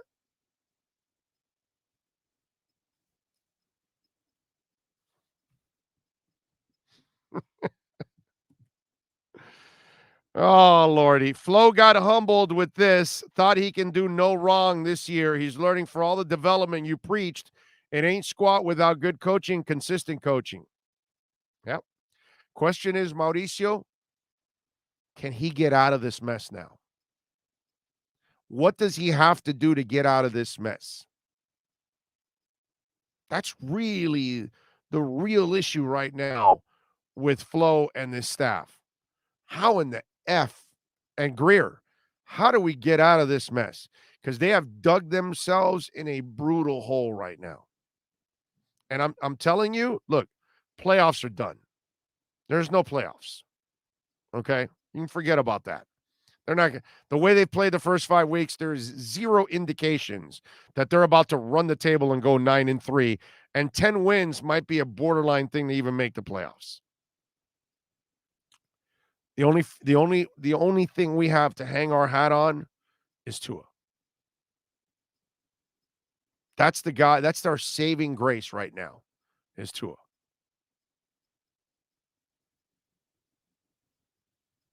Darryl Gardner was also better. Yeah, but he also developed back issues.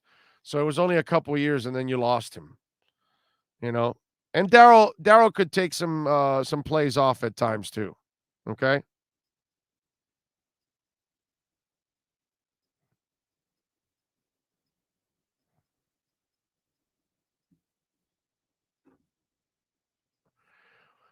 Oh, yeah. Let's see. Flo has to change his ways to get out of this hole. Is it too late? Is the question. Is it too late? Oh, you have worked for many companies. In your experience, when you are working with a group who is lazy, underperforming, bitching about themselves, what is always the problem? The top. It's always the problem. Always. Always. When you have poor leadership, you will end up with those kind of attitudes. Yeah. When you have the proper leadership, they delegate the responsibility. Everybody is held accountable, and there is synergy to everything that's going on. But if you are not putting the right people in place, putting the right leaders in place, and teaching them what to do and the consequences that come with all of that. Because one of the things that pisses me off about any kind of team is if you continue to make mistakes, then that tells me your coaching staff is not reaching you. So it's poor leadership is the answer to what you're saying. I mean, look, dude, Pat Riley.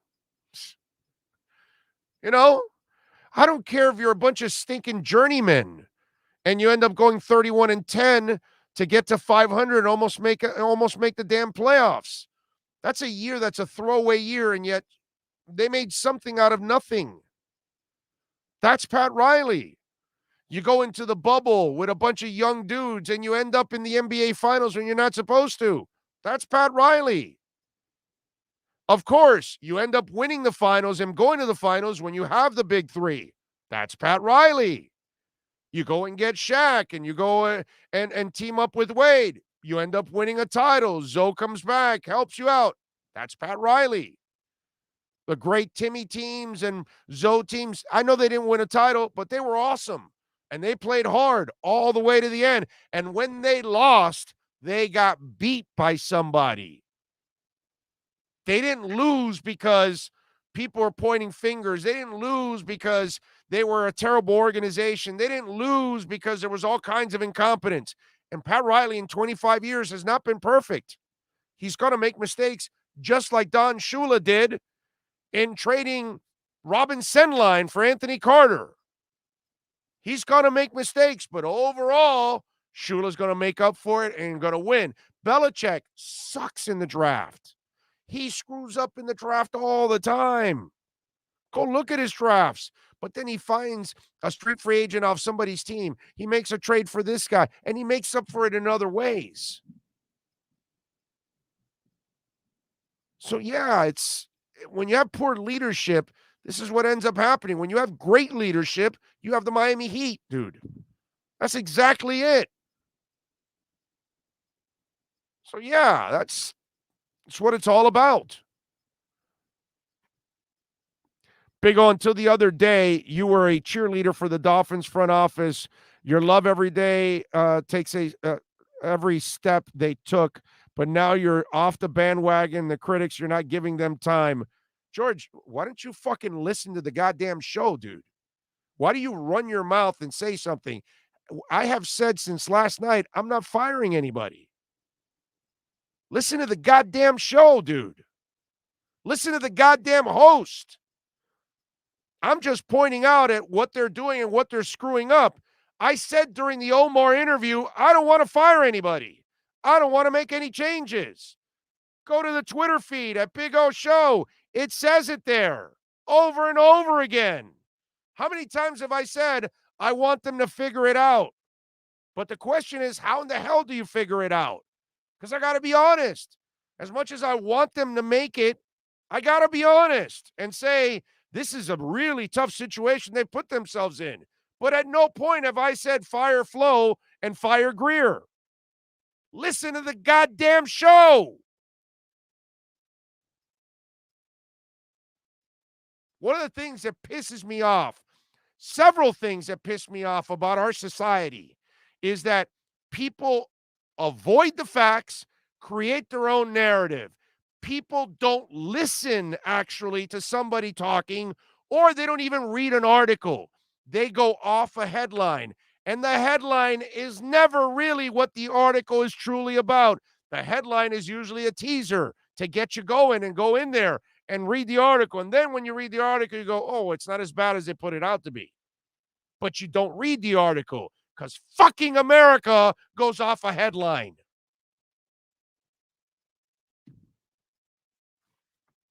Yeah, I got pissed off. Damn, dude.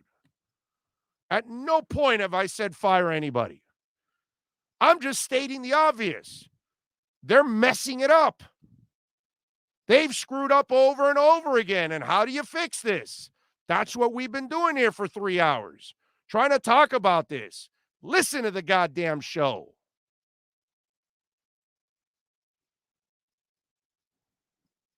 Zoe Vegas goes, Big O, you're damned if you do, you're damned if you don't. Keep on rocking, brother. You're spot on. Exactly. I'm always damned if I do, damned if I don't.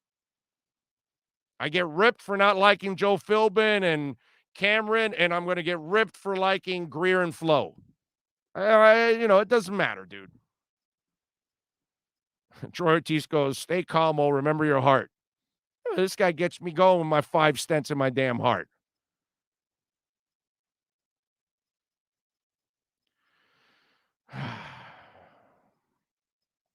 Trust Greer to hire the correct head coach?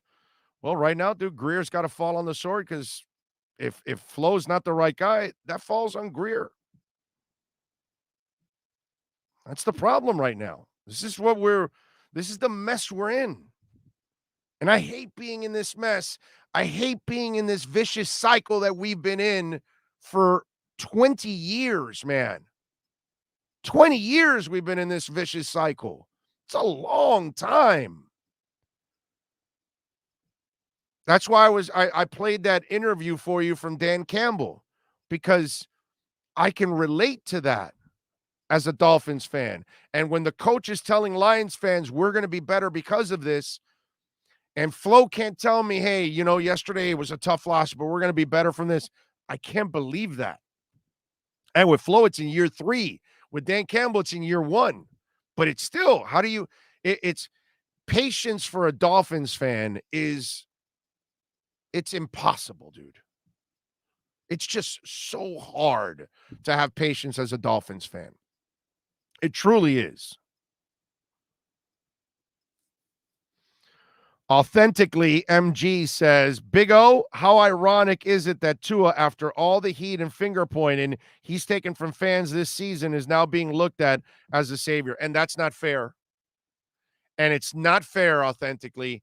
How can we ask somebody to be a savior when he plays behind a line that's going to get him killed? How do we ask somebody to be a savior when the running game does not exist? How do we ask somebody to be a savior when your offensive line coach is unproven? How do we ask somebody to be a savior when your offensive coordinators are unproven and have never gotten it done? How do we ask anybody to be a savior when your receivers are inconsistent? Will DVP even play this week? Will he hang on to the ball? Will Jalen Waddle hang on to the ball? Will Fuller's gone? Albert Wilson's MIA. We got to activate Isaiah Ford out of all desperation moves. This is what we're asking to be a savior? This is where the Tua trainer comment, who the hell can argue with the man? The short end of the stick, he didn't even get a stick. It's hard to ask Tua to carry, absolute garbage. The only thing that he's got that's pretty good is his tight end. You realize that? He doesn't have a good lineman. He doesn't have a great receiver. He doesn't even have a really good receiver. He has no great running backs. He has no really good running backs. He doesn't have a mediocre running game. He has a terrible running game. We got to stop with Tua and Savior in the same sentence. It's not fair. Let's hope he plays well. And if he plays well, he's making chicken salad out of chicken shit. Okay? So he's not only a savior, he's a chef. Be careful with that. Be careful with that. This is what I don't like about what we've done to Tua. No, almost no quarterback is going to be able to survive with this team. That's the part that I want people to understand. You are you are truly behind 2 8 balls. And you're probably snorting an 8 ball if you think that he's going to be a savior. I mean, it's really unfair, dude. It really is. Richard Storm says, amen, brother. Richard says, the other Richard says, just justify yourself, Tua. That's all we want. Love, Tua. I Got Game, New Jersey says, 2 years ago when we traded away the team, I had hoped said we finally build through the draft. Then Greer made our picks.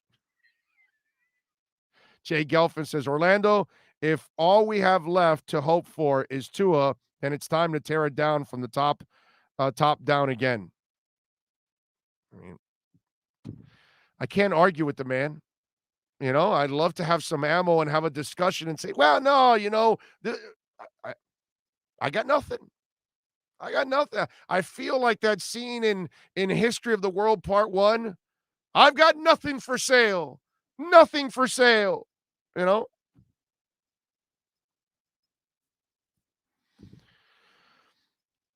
The offense runs with no rhythm and pace. When things get going, I wish they'd run the hurry up.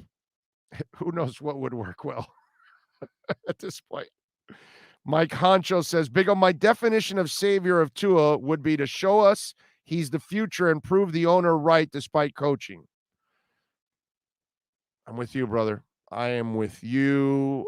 Sunday when we're at Sports Grill in Miami Lakes, I'm just going to be praying that the kid stays healthy and he plays well and it becomes like I want the rest of the year to be a Tua year. Whether they won or they lost the game, doesn't really matter that much, but he played well. And he's not the problem. That's what I want at the end of the year. They got a lot of other problems. I'm just praying that Tua is not one of those problems. Because if you are going to make changes, man, can at least we hit on the quarterback. If you are going to change personnel again, if you are going to change the head coach again, please don't tell me the quarterback's also a failure. Because if the quarterback's a failure, along with the GM, along with the coach, oh man, seriously, my suffering just continues. It's like it's just it never ends. So for us, as a Dolphin Nation, it's got to be about Tua, man. It's got to be about Tua and hoping that you got a quarterback in him. And then he can show us something this year. And if he does, then finally you've got the building block that you really needed. You got to figure out the coach. You got to figure out the front office. And maybe that'll figure itself out as the year goes on. I don't know. There's 12 games left, man. Crazier shit has happened.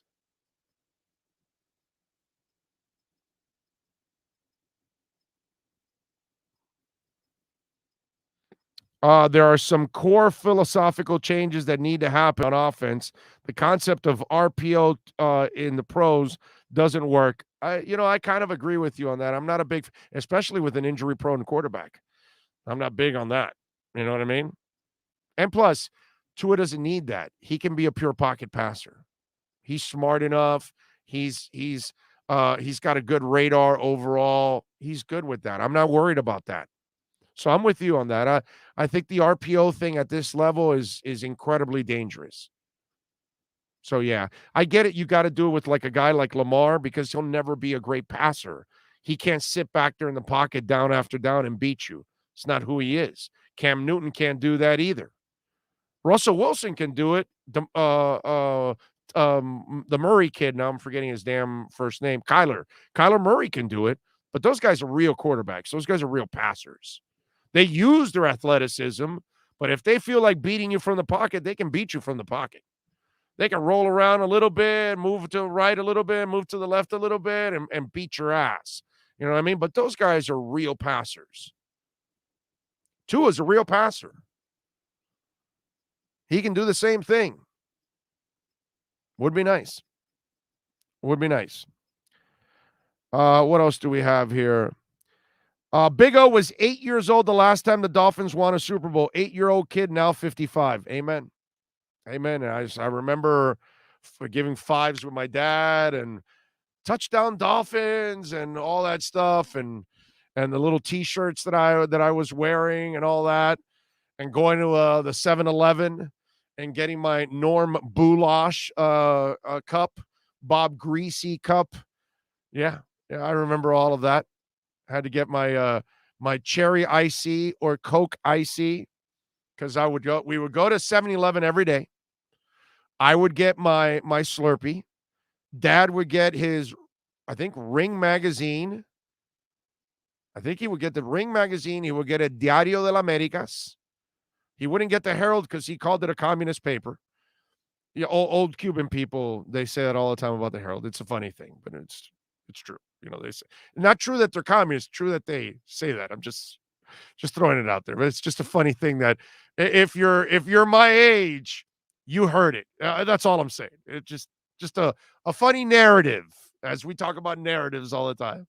But yeah, I remember that. I remember that I would get my my Slurpee, and I would get it with a Dolphins cup, and then Dad would get whatever reading material he was going to use that day, you know, to catch up with everything.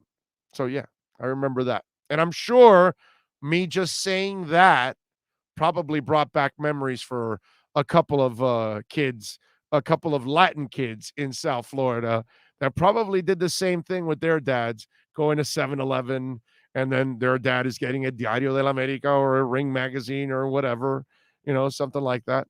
I'm sure a couple of you out there had the same experience.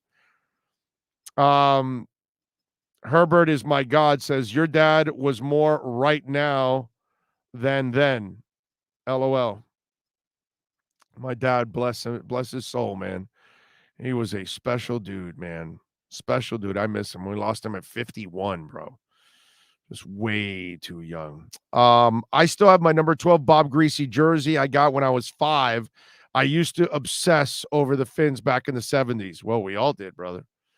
We all did. I mean, I was going to the Orange Bowl in the 70s and the 80s. We had season tickets. We had a box on the visitor side. So I remember, you know, I remember I was screaming Lynn Swan all day. Swanee, Swanee, Swanee. And finally, when he turned around, I gave him the bird. And everybody was laughing too, by the way. So it was just one of those things.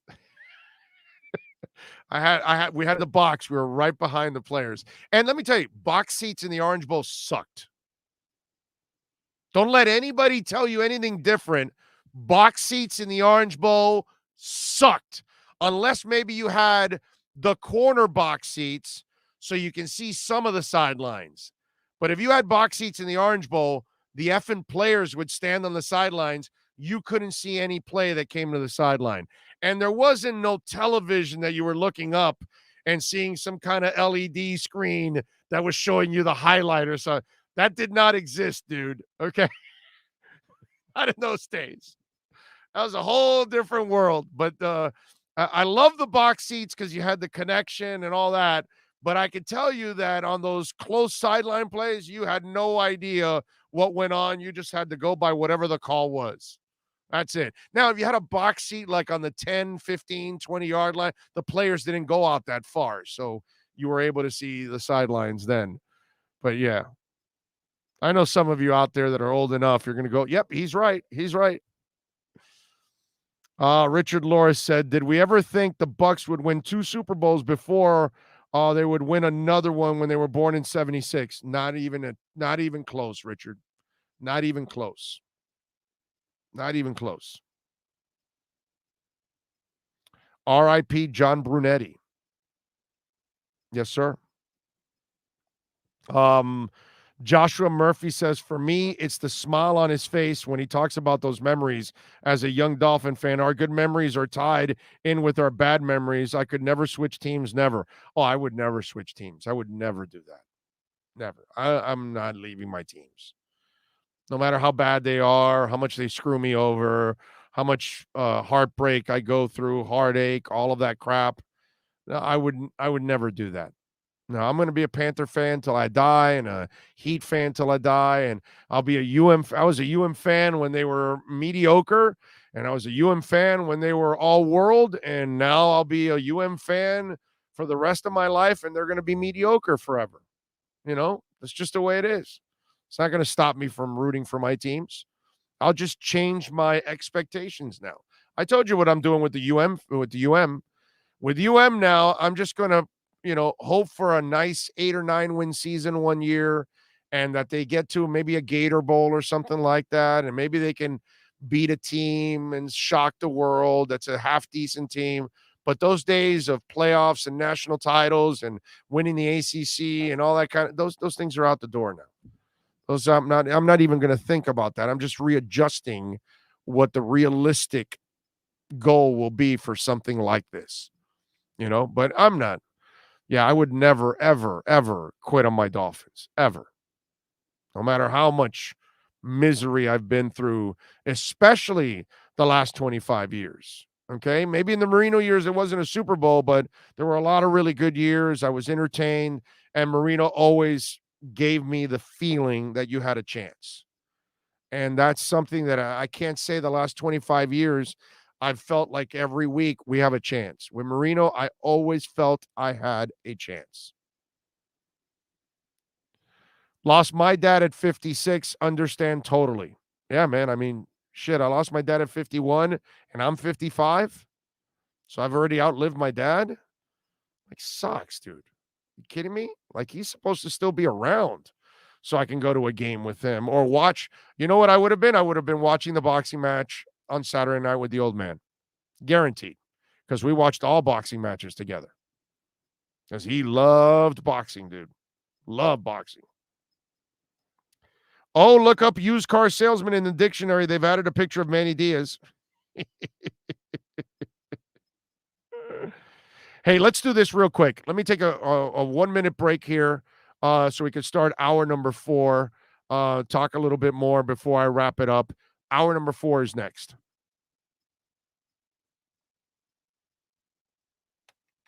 If you're a Miami sports fan, then there's only one store to go to, and that's Caneswear at Miami Fanwear in Davie. They're your one-stop shop for all your inner Miami CF, Canes, Dolphins, Panthers, and Marlins merchandise. They have hats, t-shirts, game day jerseys, and so much more. Located at 2511 South University Drive in Davie, and open 24/7 online at caneswear.com or innermiamiwear.com. Call them at 954-835-5597. Caneswear, the spot where inner Miami and all Miami sports fans shop.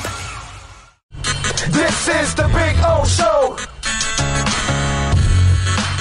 There's many ways to support our program, from subscribing and liking the show to visiting our terrific sponsors. Another way is using Cash App. If you would like to donate to the show and help us grow, download Cash App and search Cash Big O Show. That's Cash Big O Show. We appreciate your support as we continue to build the best sports show on the planet for South Florida sports fans. Support the Big O Show by using Cash App and donate to Cash Big O Show.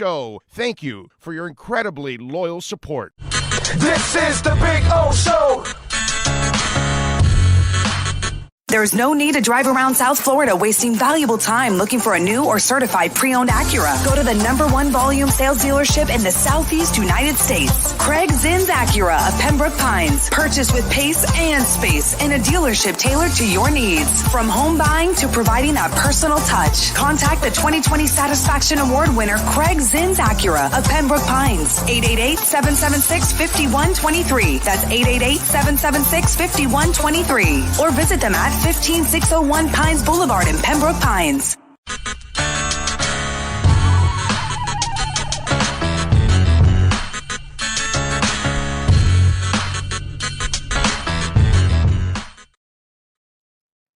All right. Hope you all are well. Thank you for hanging in there. Had to take a short little break and obviously drink a little water too.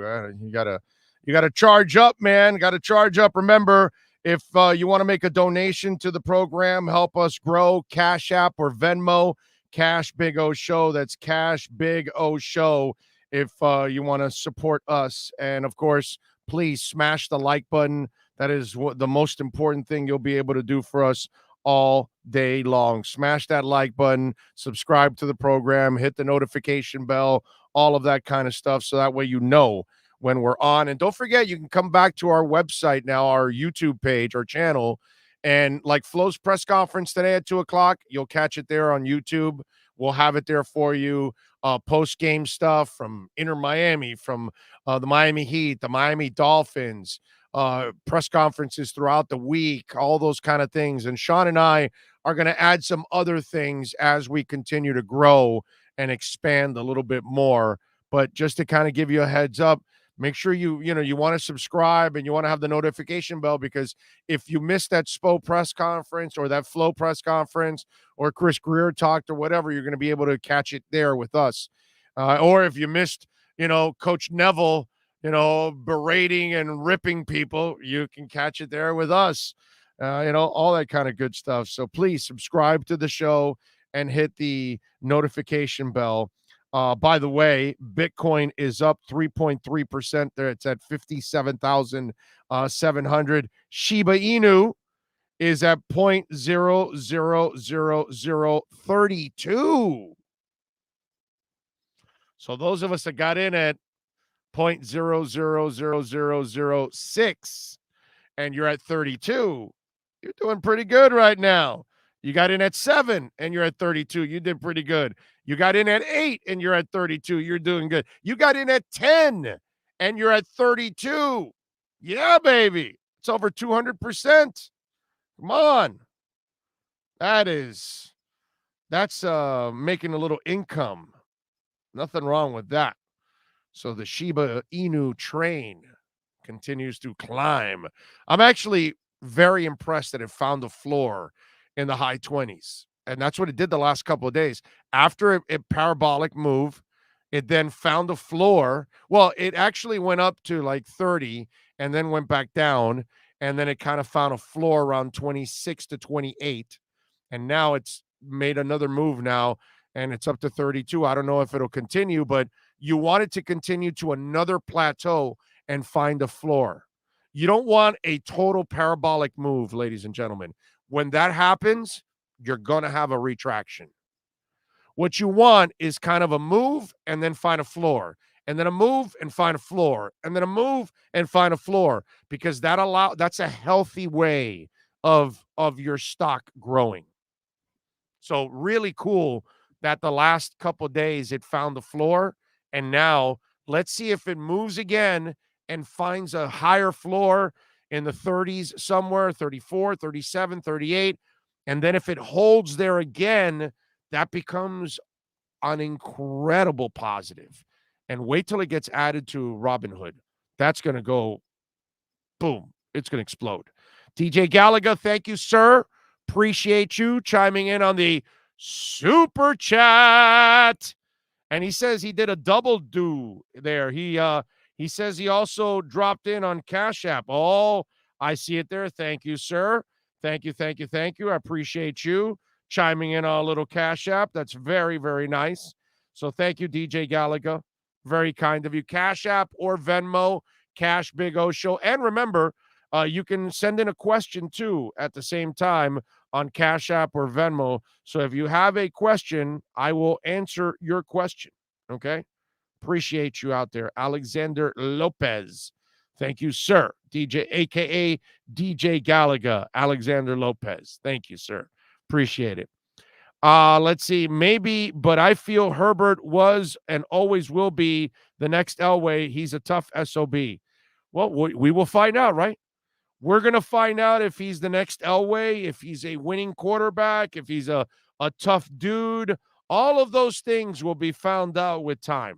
Right now, there's no doubt that he looks better than Tua. Right now, there's no doubt it looks like Miami made the wrong pick. Now, is that the final verdict? No, not even close. But right now, you can't argue with people that want to say Herbert is the guy. That's what it's showing you. And he's starting to do the things that I want him to do, which is he beat Kansas City, even though Kansas City's, but then this week he also beat Cleveland. Now he's starting to beat good teams, something he did not do last year. So now he's starting to beat better teams, and that's where you start to see, okay, he's not just a front runner. He can come through in the clutch and play against better teams. And he's not being carried by his defense or being carried by his offense. I will say that. So Herbert and the passing game are definitely the heart and soul of that offense. So you got to give him credit. It is what it is. Now, is it a final verdict? No. But in time, we will definitely get full clearance on what's gone on. Miami Sports Fanatic Show says the O-line has gradually improved. The linebacking core we have can't cover, specifically Jerome Baker, and as good as Xavier Howard is, he can't cover slants. He's been getting burned on everything. Don't follow this slant crap because other people say it. He's gotten burned deep running 9 routes. He's gotten burned deep running posts, running skinny posts, running crossing patterns. He's gotten burned in every way and every shape possible this year. Go look at the 5 games and go look at the passes he's given up. And if you want, go back and look at the practice that they had with, was it Atlanta? And remember the young receiver got behind X in that practice and burned them for a touchdown. And that was a sign of things to come. And that was a 9 route. All right. So this whole thing, it's just slants. No, it's not. Go look at the games. It's more than slants. He's getting burned, period. He's not playing well at all. And neither is Byron Jones. The 3 big ticket players on defense, they have not shown up at all. Maybe Flo and Greer should take that crypto advice, incremental improvements. We had the peak last year, and now we have hit the floor.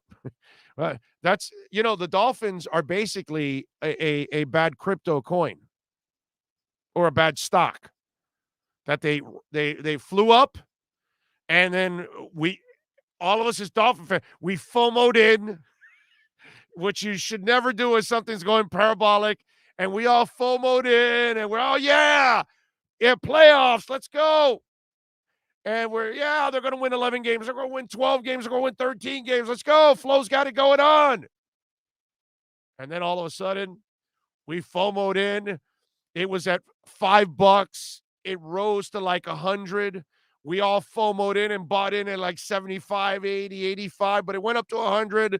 So we were feeling good that we FOMO'd in while it was going up, but it still went up a little bit more, and now it's gone right back down to $5.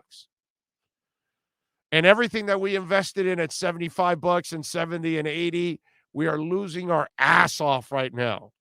And now we have to decide, do we sell the coin and lose it all, or do we hodl, hold, and wait for it to come back? Will it come back is the question. That happened to me with what's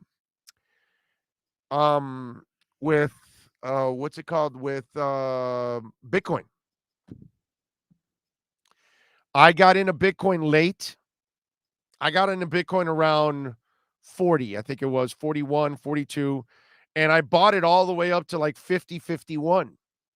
And then it went up to 65. And then it dropped all the way down to 28. But I didn't sell my coins. I held on to them. And now I'm making money on all those coins because it's at 57. So it already surpassed. So I held. Instead of panicking, I held. And then what did I do? I bought it at 28, and I bought it at 30, and I bought it at 31, and I bought it at 33. So now I have, Bitcoin a lot cheaper, and I have the older Bitcoin that I got at a higher price. When it's at $100,000, it doesn't matter to me. Even the Bitcoin that I got between 40 and 50, I'm fine. But I ended up taking advantage of it, something I wasn't able to do. I never got it in the 20s. I had an opportunity to get in the 30s, but I waited. You know what I mean? I was more of an Ethereum guy, and I've always been more of an Ethereum guy because I think Ethereum in over the next 5 years is the better investment right now, and then down the line overall it's Bitcoin. But Ethereum, I think, is going to go up more, and you'll have more profits in a shorter amount of time with the same amount of money. So that's the only reason why. But I stayed strong. So the question is, do we stay strong? Will this flow coin get back up to that $100 mark? Will it pass when you and I FOMO'd in at 70 and 75 and 80 and 85? That's the question. That's the analogy. That's the crypto analogy to what the Dolphins are doing now. And by the way, it's a good crypto analogy overall for all of you. If you believe in your coin, if you believe in the company that you're investing in, whether it's Bitcoin, whether it's Ethereum, and I bought Ethereum all the way up to $2,100 in the first go round, and it went up to $4,000. And then it went right back down to $1,750, $1,800. So I was losing money on the 2,100. Did I sell? No. I hung on. What did I do? I bought more when it went low. Now it's up to 3,600. So just a little, a little tip. All right. Cardano. I love Cardano. I'm a huge Cardano guy. I got a ton of Cardano in the 90-cent range, $1, $2, $5, whatever. But I ended up buying some when it bottomed out at 118, 120, 122 for a while, several months back. I bought some there because I thought it was a nice floor. And then it took off to 280 or 270, whatever it topped off. And then it had a retraction and it went all the way down to $1 again. Do you know what I did? I didn't sell no, I bought a little bit more. Now it's up to 2 something and it's going to go up now. It's going to go to $5, $7, I think, by the end of the year.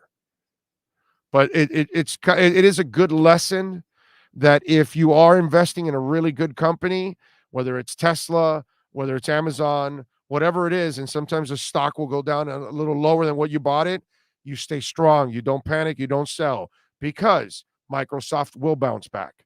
Tesla will bounce back. Amazon will bounce back. Same thing in crypto. Cardano is going to explode. Ethereum will explode. VeChain will explode. Bitcoin will explode. Matic will explode. Polkadot will explode. Things like that. So you got to stay strong at times and weather that storm. L. Young, thank you, sir, for a little love on the super chat. He says, bringing the Patriot way to Miami was a bad idea. If it ain't Belichick, keep him. Matt Patricia wasn't good. McDaniels wasn't good. Mangini wasn't either. Flo ain't looking good right now. I'd love to have a discussion with you. I'd love to argue with you. I'd love to tell you, my brother, you are wrong, but I can't. While I don't want to fire any of these guys, I want them to prove themselves. I want them to bounce back.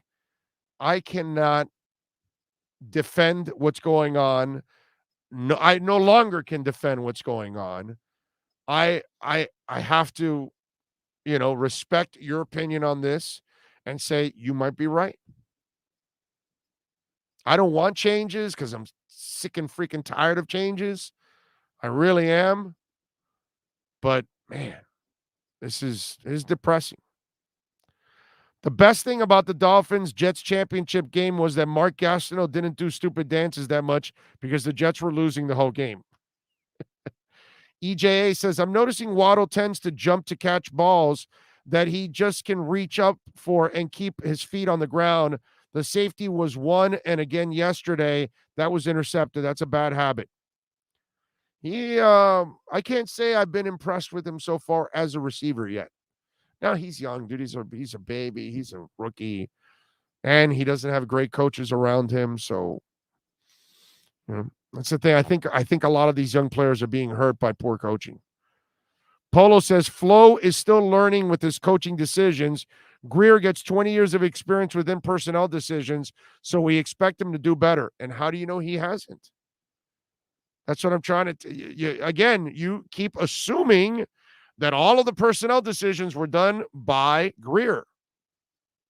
And I think where Greer might have made a mistake is that he gave Flo too much power. And Flo made a lot of the personnel decisions that have been made by this team. Wael Hazen says, and sorry if I butchered your name, why not look and find a great O-line coach in the league first and then bring them in as an OC or similar? Then we will know if it's coaching or talent. Maybe he's tried and he can't recruit a good one. He had a pretty good one last year. I don't care what anybody tells me. Chan Gailey's offense was the one of the highest scoring Dolphin offenses since the Dan Marino era. Are you kidding me? So you had a decent OC, but you argued with your own OC, and your own OC said, no, it's not the time to start Tua. Oh, no, but I want to start Tua. Well, Flo, you do what you want. It's your team. But if you're going to hire a guy that has way more experience than you on offense, maybe you should listen to the guy with more experience on offense. But he didn't. That's why this whole personnel stuff and all that, it's a really lazy take to just say, oh, it's all on Greer. No, what's all on Greer is personnel / Flo. So whatever decisions he made is on Greer, but also whatever personnel decisions Flo made is also on Greer. And that's how it should be said. Unfortunately, but that's the way it goes. This is where the pointing of the fingers is going on. Nobody wants to become an assistant on a team where all the fans are telling you to replace the head coach. You're right. If the situation is toxic, like it may become toxic now, you're not going to get great coaches to come, great assistant coaches to take jobs because they know they're going to be moving again in a year or two. You are 1,000% right, sir. That I can't argue with. By the way, the Heat are playing tonight against the Hornets, 7:30 at FTX Arena. Proudly say that, even though I don't really invest in their cryptocurrency exchange, but it's crypto, so I am pro-crypto, as they say. By the way, the Heat play their opener on Thursday, right? And it's against Milwaukee on the 21st. So that'll be what, next week, right? I think, yeah, about next week, the 21st. So next Thursday, they open up the season. Have you guys realized how awesome the start of the basketball season is? So you open against Milwaukee on Thursday, the 21st. Then 2 days later on Saturday, you're at Indiana. And then on Monday, you take on Orlando, which, not that Orlando's great, but they're a pain in the ass, and I'm hoping that this mature team of the Heat will kick their ass, which I would like. And then Wednesday, you're at Brooklyn. So those first 4 games, and I know the Magic one isn't sexy. It's just I'm so tired of losing to the Magic over the years that I'm hoping that this team goes out there with a little bit of an edge and says, let's take care of these chumps early on and put them away. But think about this. You get Milwaukee, at Indiana, and at Brooklyn in the first 4 games. That's a really nice start to kind of get a feel for this team, and you get a couple of marquee games. And the Miami-Milwaukee game has become a rivalry. There's no doubt. After Miami eliminated them 2 years ago, and then Milwaukee kicked their ass last year, and they kicked their ass because they wanted to send a message. It's open season now. This has become a rivalry between Miami and Milwaukee. And it'll be interesting to see now with the kind of defensive players that they have, how they match up with them now. I really like it. It's going to be a lot of fun to watch this Heat team tonight. They take on the Hornets at 7:30. Miami is 3-0. Hornets are 1-1. They're kind of a fun team to watch. So this will be pretty cool to check out. But I was thinking about this, and for us Heat fans, all right. Hey, listen, we're going through a rough patch with football. We know the Canes are done. It looks like the Dolphins are toast. We're kind of waiting now on the Tua experiment. We need some enjoyment in our lives. And the Panthers are one and the Heat are the other, and it's right around the corner, and I can't wait, man. I can't wait. I'm looking forward to this Heat season. I really am now. It's kind of like built up for me as since free agency and as the weeks have gone on, this one season here specifically, because this is the youngest that the older guys are going to be. I'm really looking forward to it, man. Jamie says, Xavier dove at the goal line and he didn't want any of the action from Fournette. Oh, you saw that, right? How weak that was of a tackle. Yeah. I was so upset, but that is the clarity that is when clarity sets in. He should be traded and help set an example. Yeah, I want nothing to do with X anymore. I'm done with X. I was pretty close to done last year. You know, I got to tell you something, ladies and gentlemen. I don't have a lot of sympathy for men that hit women. I don't. I don't have really almost any forgiveness in my heart for men that hit women, for people that abuse kids, for people that abuse women, for people that abuse animals. I don't. I've told you this before on my show for many years. Sorry doesn't fix everything in my life. I'm not that person. There are things you don't come back from. That's just the way I am. I'm sorry.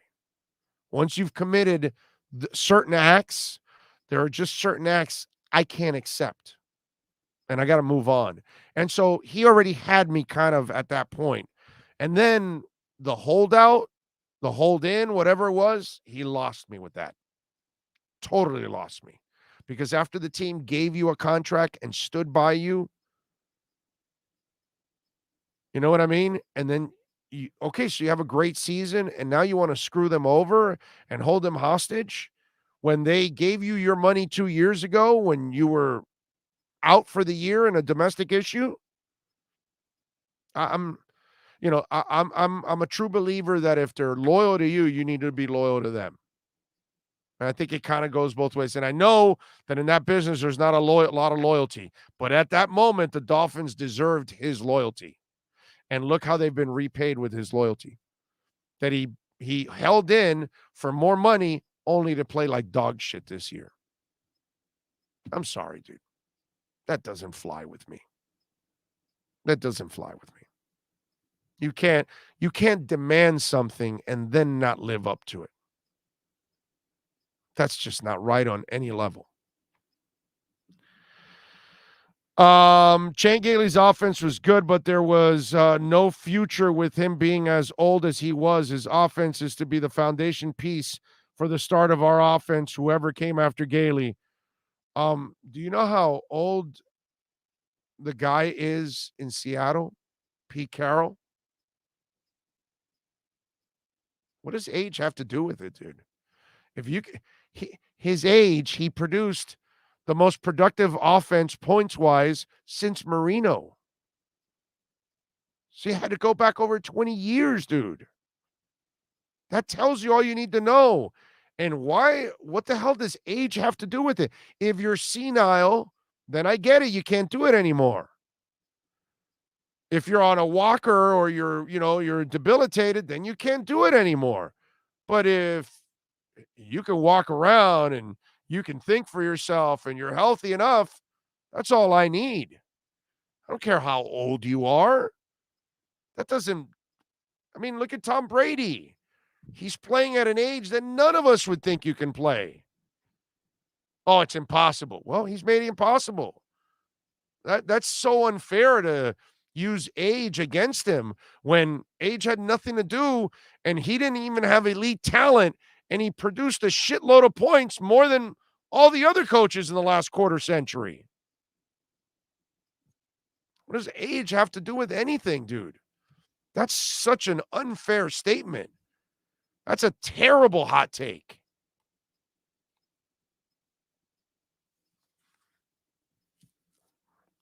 Let's see what else.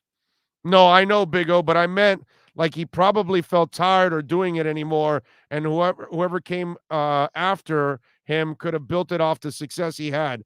No, but dude, I think the real problem last year was Flo. Flo was forcing the change, and Gailey was telling him he wasn't ready. And Tua, when it was all said and done, when the year was over, was like, yeah, because he's not going to tell you during the season. Well, I didn't really even know the offense. Gailey's in the room with him for every meeting.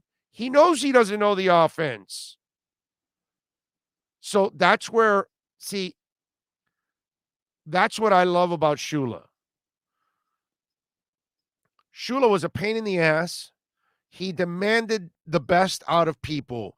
But if he had Arnsberger running his defense, he wasn't going to tell Arnsberger what to do with his defense.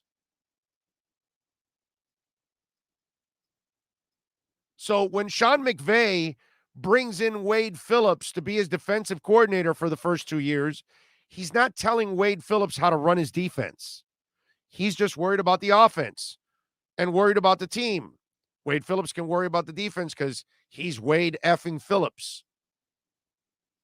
So if you're Chan Gailey and you forgot more about offense than Brian Flores will ever know, you forgot more about developing quarterbacks than Brian Flores will ever know, and if you're Brian Flores, you should know that he forgot more about offense than you'll ever know, then you should trust him to delegate that to him. And Flo, what he should do is tell him, is he ready? No, he's not. All right, then we can't do it. But he gave into the pressure, and then he put the kid up in a difficult situation. Because Chan knew that he had to call a game with a bad offensive line and a quarterback that can make things happen in fits. But he didn't have that in Tua because, God bless the kid, he's not ready for that yet. And he's coming off a hip surgery. And you're starting him against the Rams. Think about that one. Do you think Chan Gailey really wanted to start Tua against the Rams? Just think about that. Really hard. I think Chan Gailey said, F this, dude. I'm too old for this bull crap. That's where the age came in. It's like, no, dude, I know about offense and I know quarterbacks. And this guy is making me do things that I don't want to do. And then I look bad. No. That's my name on it. I'm not doing that. I'm out of here. That's what I think happened. Okay? That's what I think happened with Chan Gailey. And again, I look at Flo. And Flo's the one that then doesn't want Fitz, gets, Gailey moves on, and he brings in his boy Brissett from the Patriots.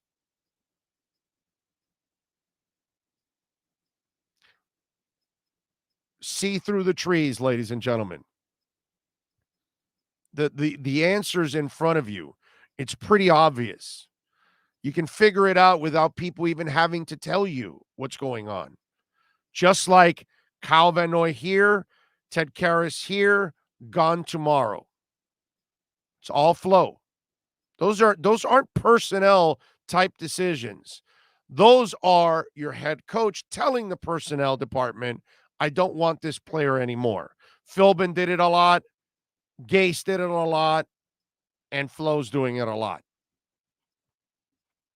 That's what's going on. Dougie Fresh says, I just found out we have the worst point differential in the NFL at negative 75 points. The Jets and Jags are both doing better at minus 54 and 59. UGLY, you ugly. You ugly. You ain't got no alibi. You ugly. You ugly. UGLY, you ugly. You ain't got no alibi. All right, what movie is that from? Let's go.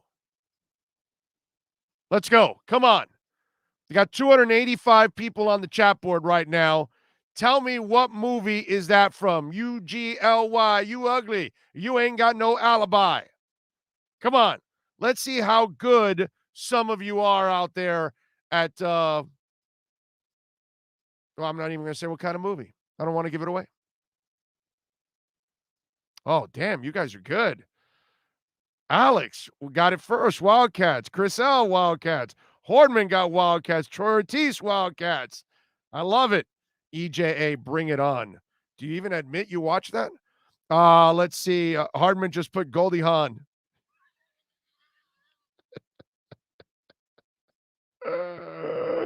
Blues Brothers.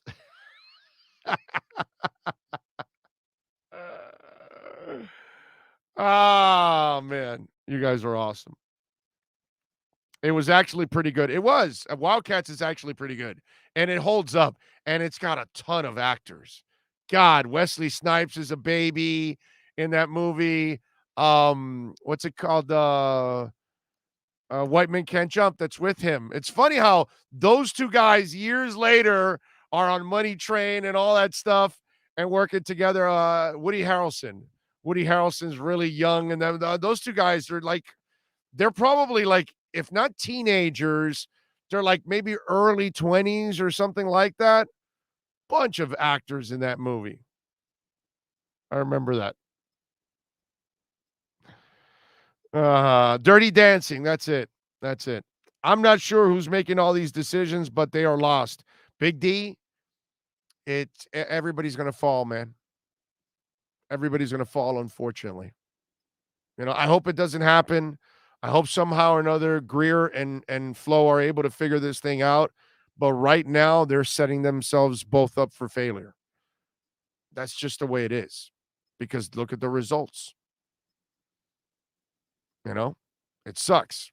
And I don't want to see it. I don't want our team, because you know what happens. Then you bring in new people, and it's another 3-4 years down the line that we're kicking the can, and we've been doing this forever.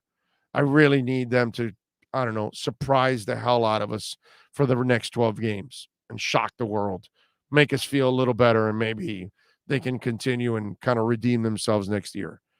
But right now, it doesn't really matter to point fingers now.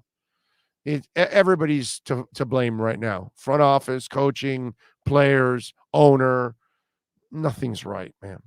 Nothing's right. It's the only thing that's good. Us fans, we're pretty special. We're extremely special, to be honest with you. We put up with all this shit for over 25 years. They haven't won a Super Bowl in nearly 50 years.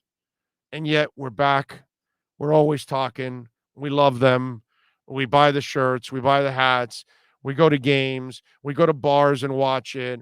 We're pissed off and talk about it. We text each other. We tweet each other. We're the special ones, man. We're the special ones because we're the ones that actually stick by our team, no matter what. No matter how pissed off it is, no matter how frustrating we become at the team, at each other sometimes, because you don't say what your friend wants to hear or I don't say what you want to hear, and then you get pissed off at me. Or you get pissed off at Omar, or you get pissed off at Joe Shad, or you get pissed off at Poupart. Sucks. But that's where we're at. Finns need Nate from Ted Lasso to roast team. Yeah. By the way, I don't want to give away too much, but we finally got like a villain on the show, right? God, it just that was a good episode, man. That was a good episode to wrap up the season, and it was kind of predictable because I told the wife I don't want to say too much because some of you may not have seen the final Ted Lasso of the season. But that was good. That gives it a nice twist going into next season. And, dude, I hate that sumbitch already. I hate him with a passion, I got to say. Leon, thank you for the super chat there, man. I appreciate you all out there. All right, we're going to wrap it up here on the show. We thank Sean Stanley. As always, exceptional work by him. We will see you tomorrow. Manny Navarro will join us. We'll get Ira Winderman on right after the Heat game for tonight. We'll obviously get ready for the Dolphins and the Jags. Remember, folks, please, I beg you, come on down to Sports Grill in Miami Lakes this Sunday. Yes, Sunday morning. We're going to be serving breakfast. Yeah, you can get a burger and you can get wings if you want, and you can have your cold beer and all that. But if you want some coffee and you want some pancakes and you want some, waffles and chicken and waffles and shrimp and grits and all kinds of stuff, Sports Grill in Miami Lakes. Our pregame coverage will start off at 7:30 in the morning.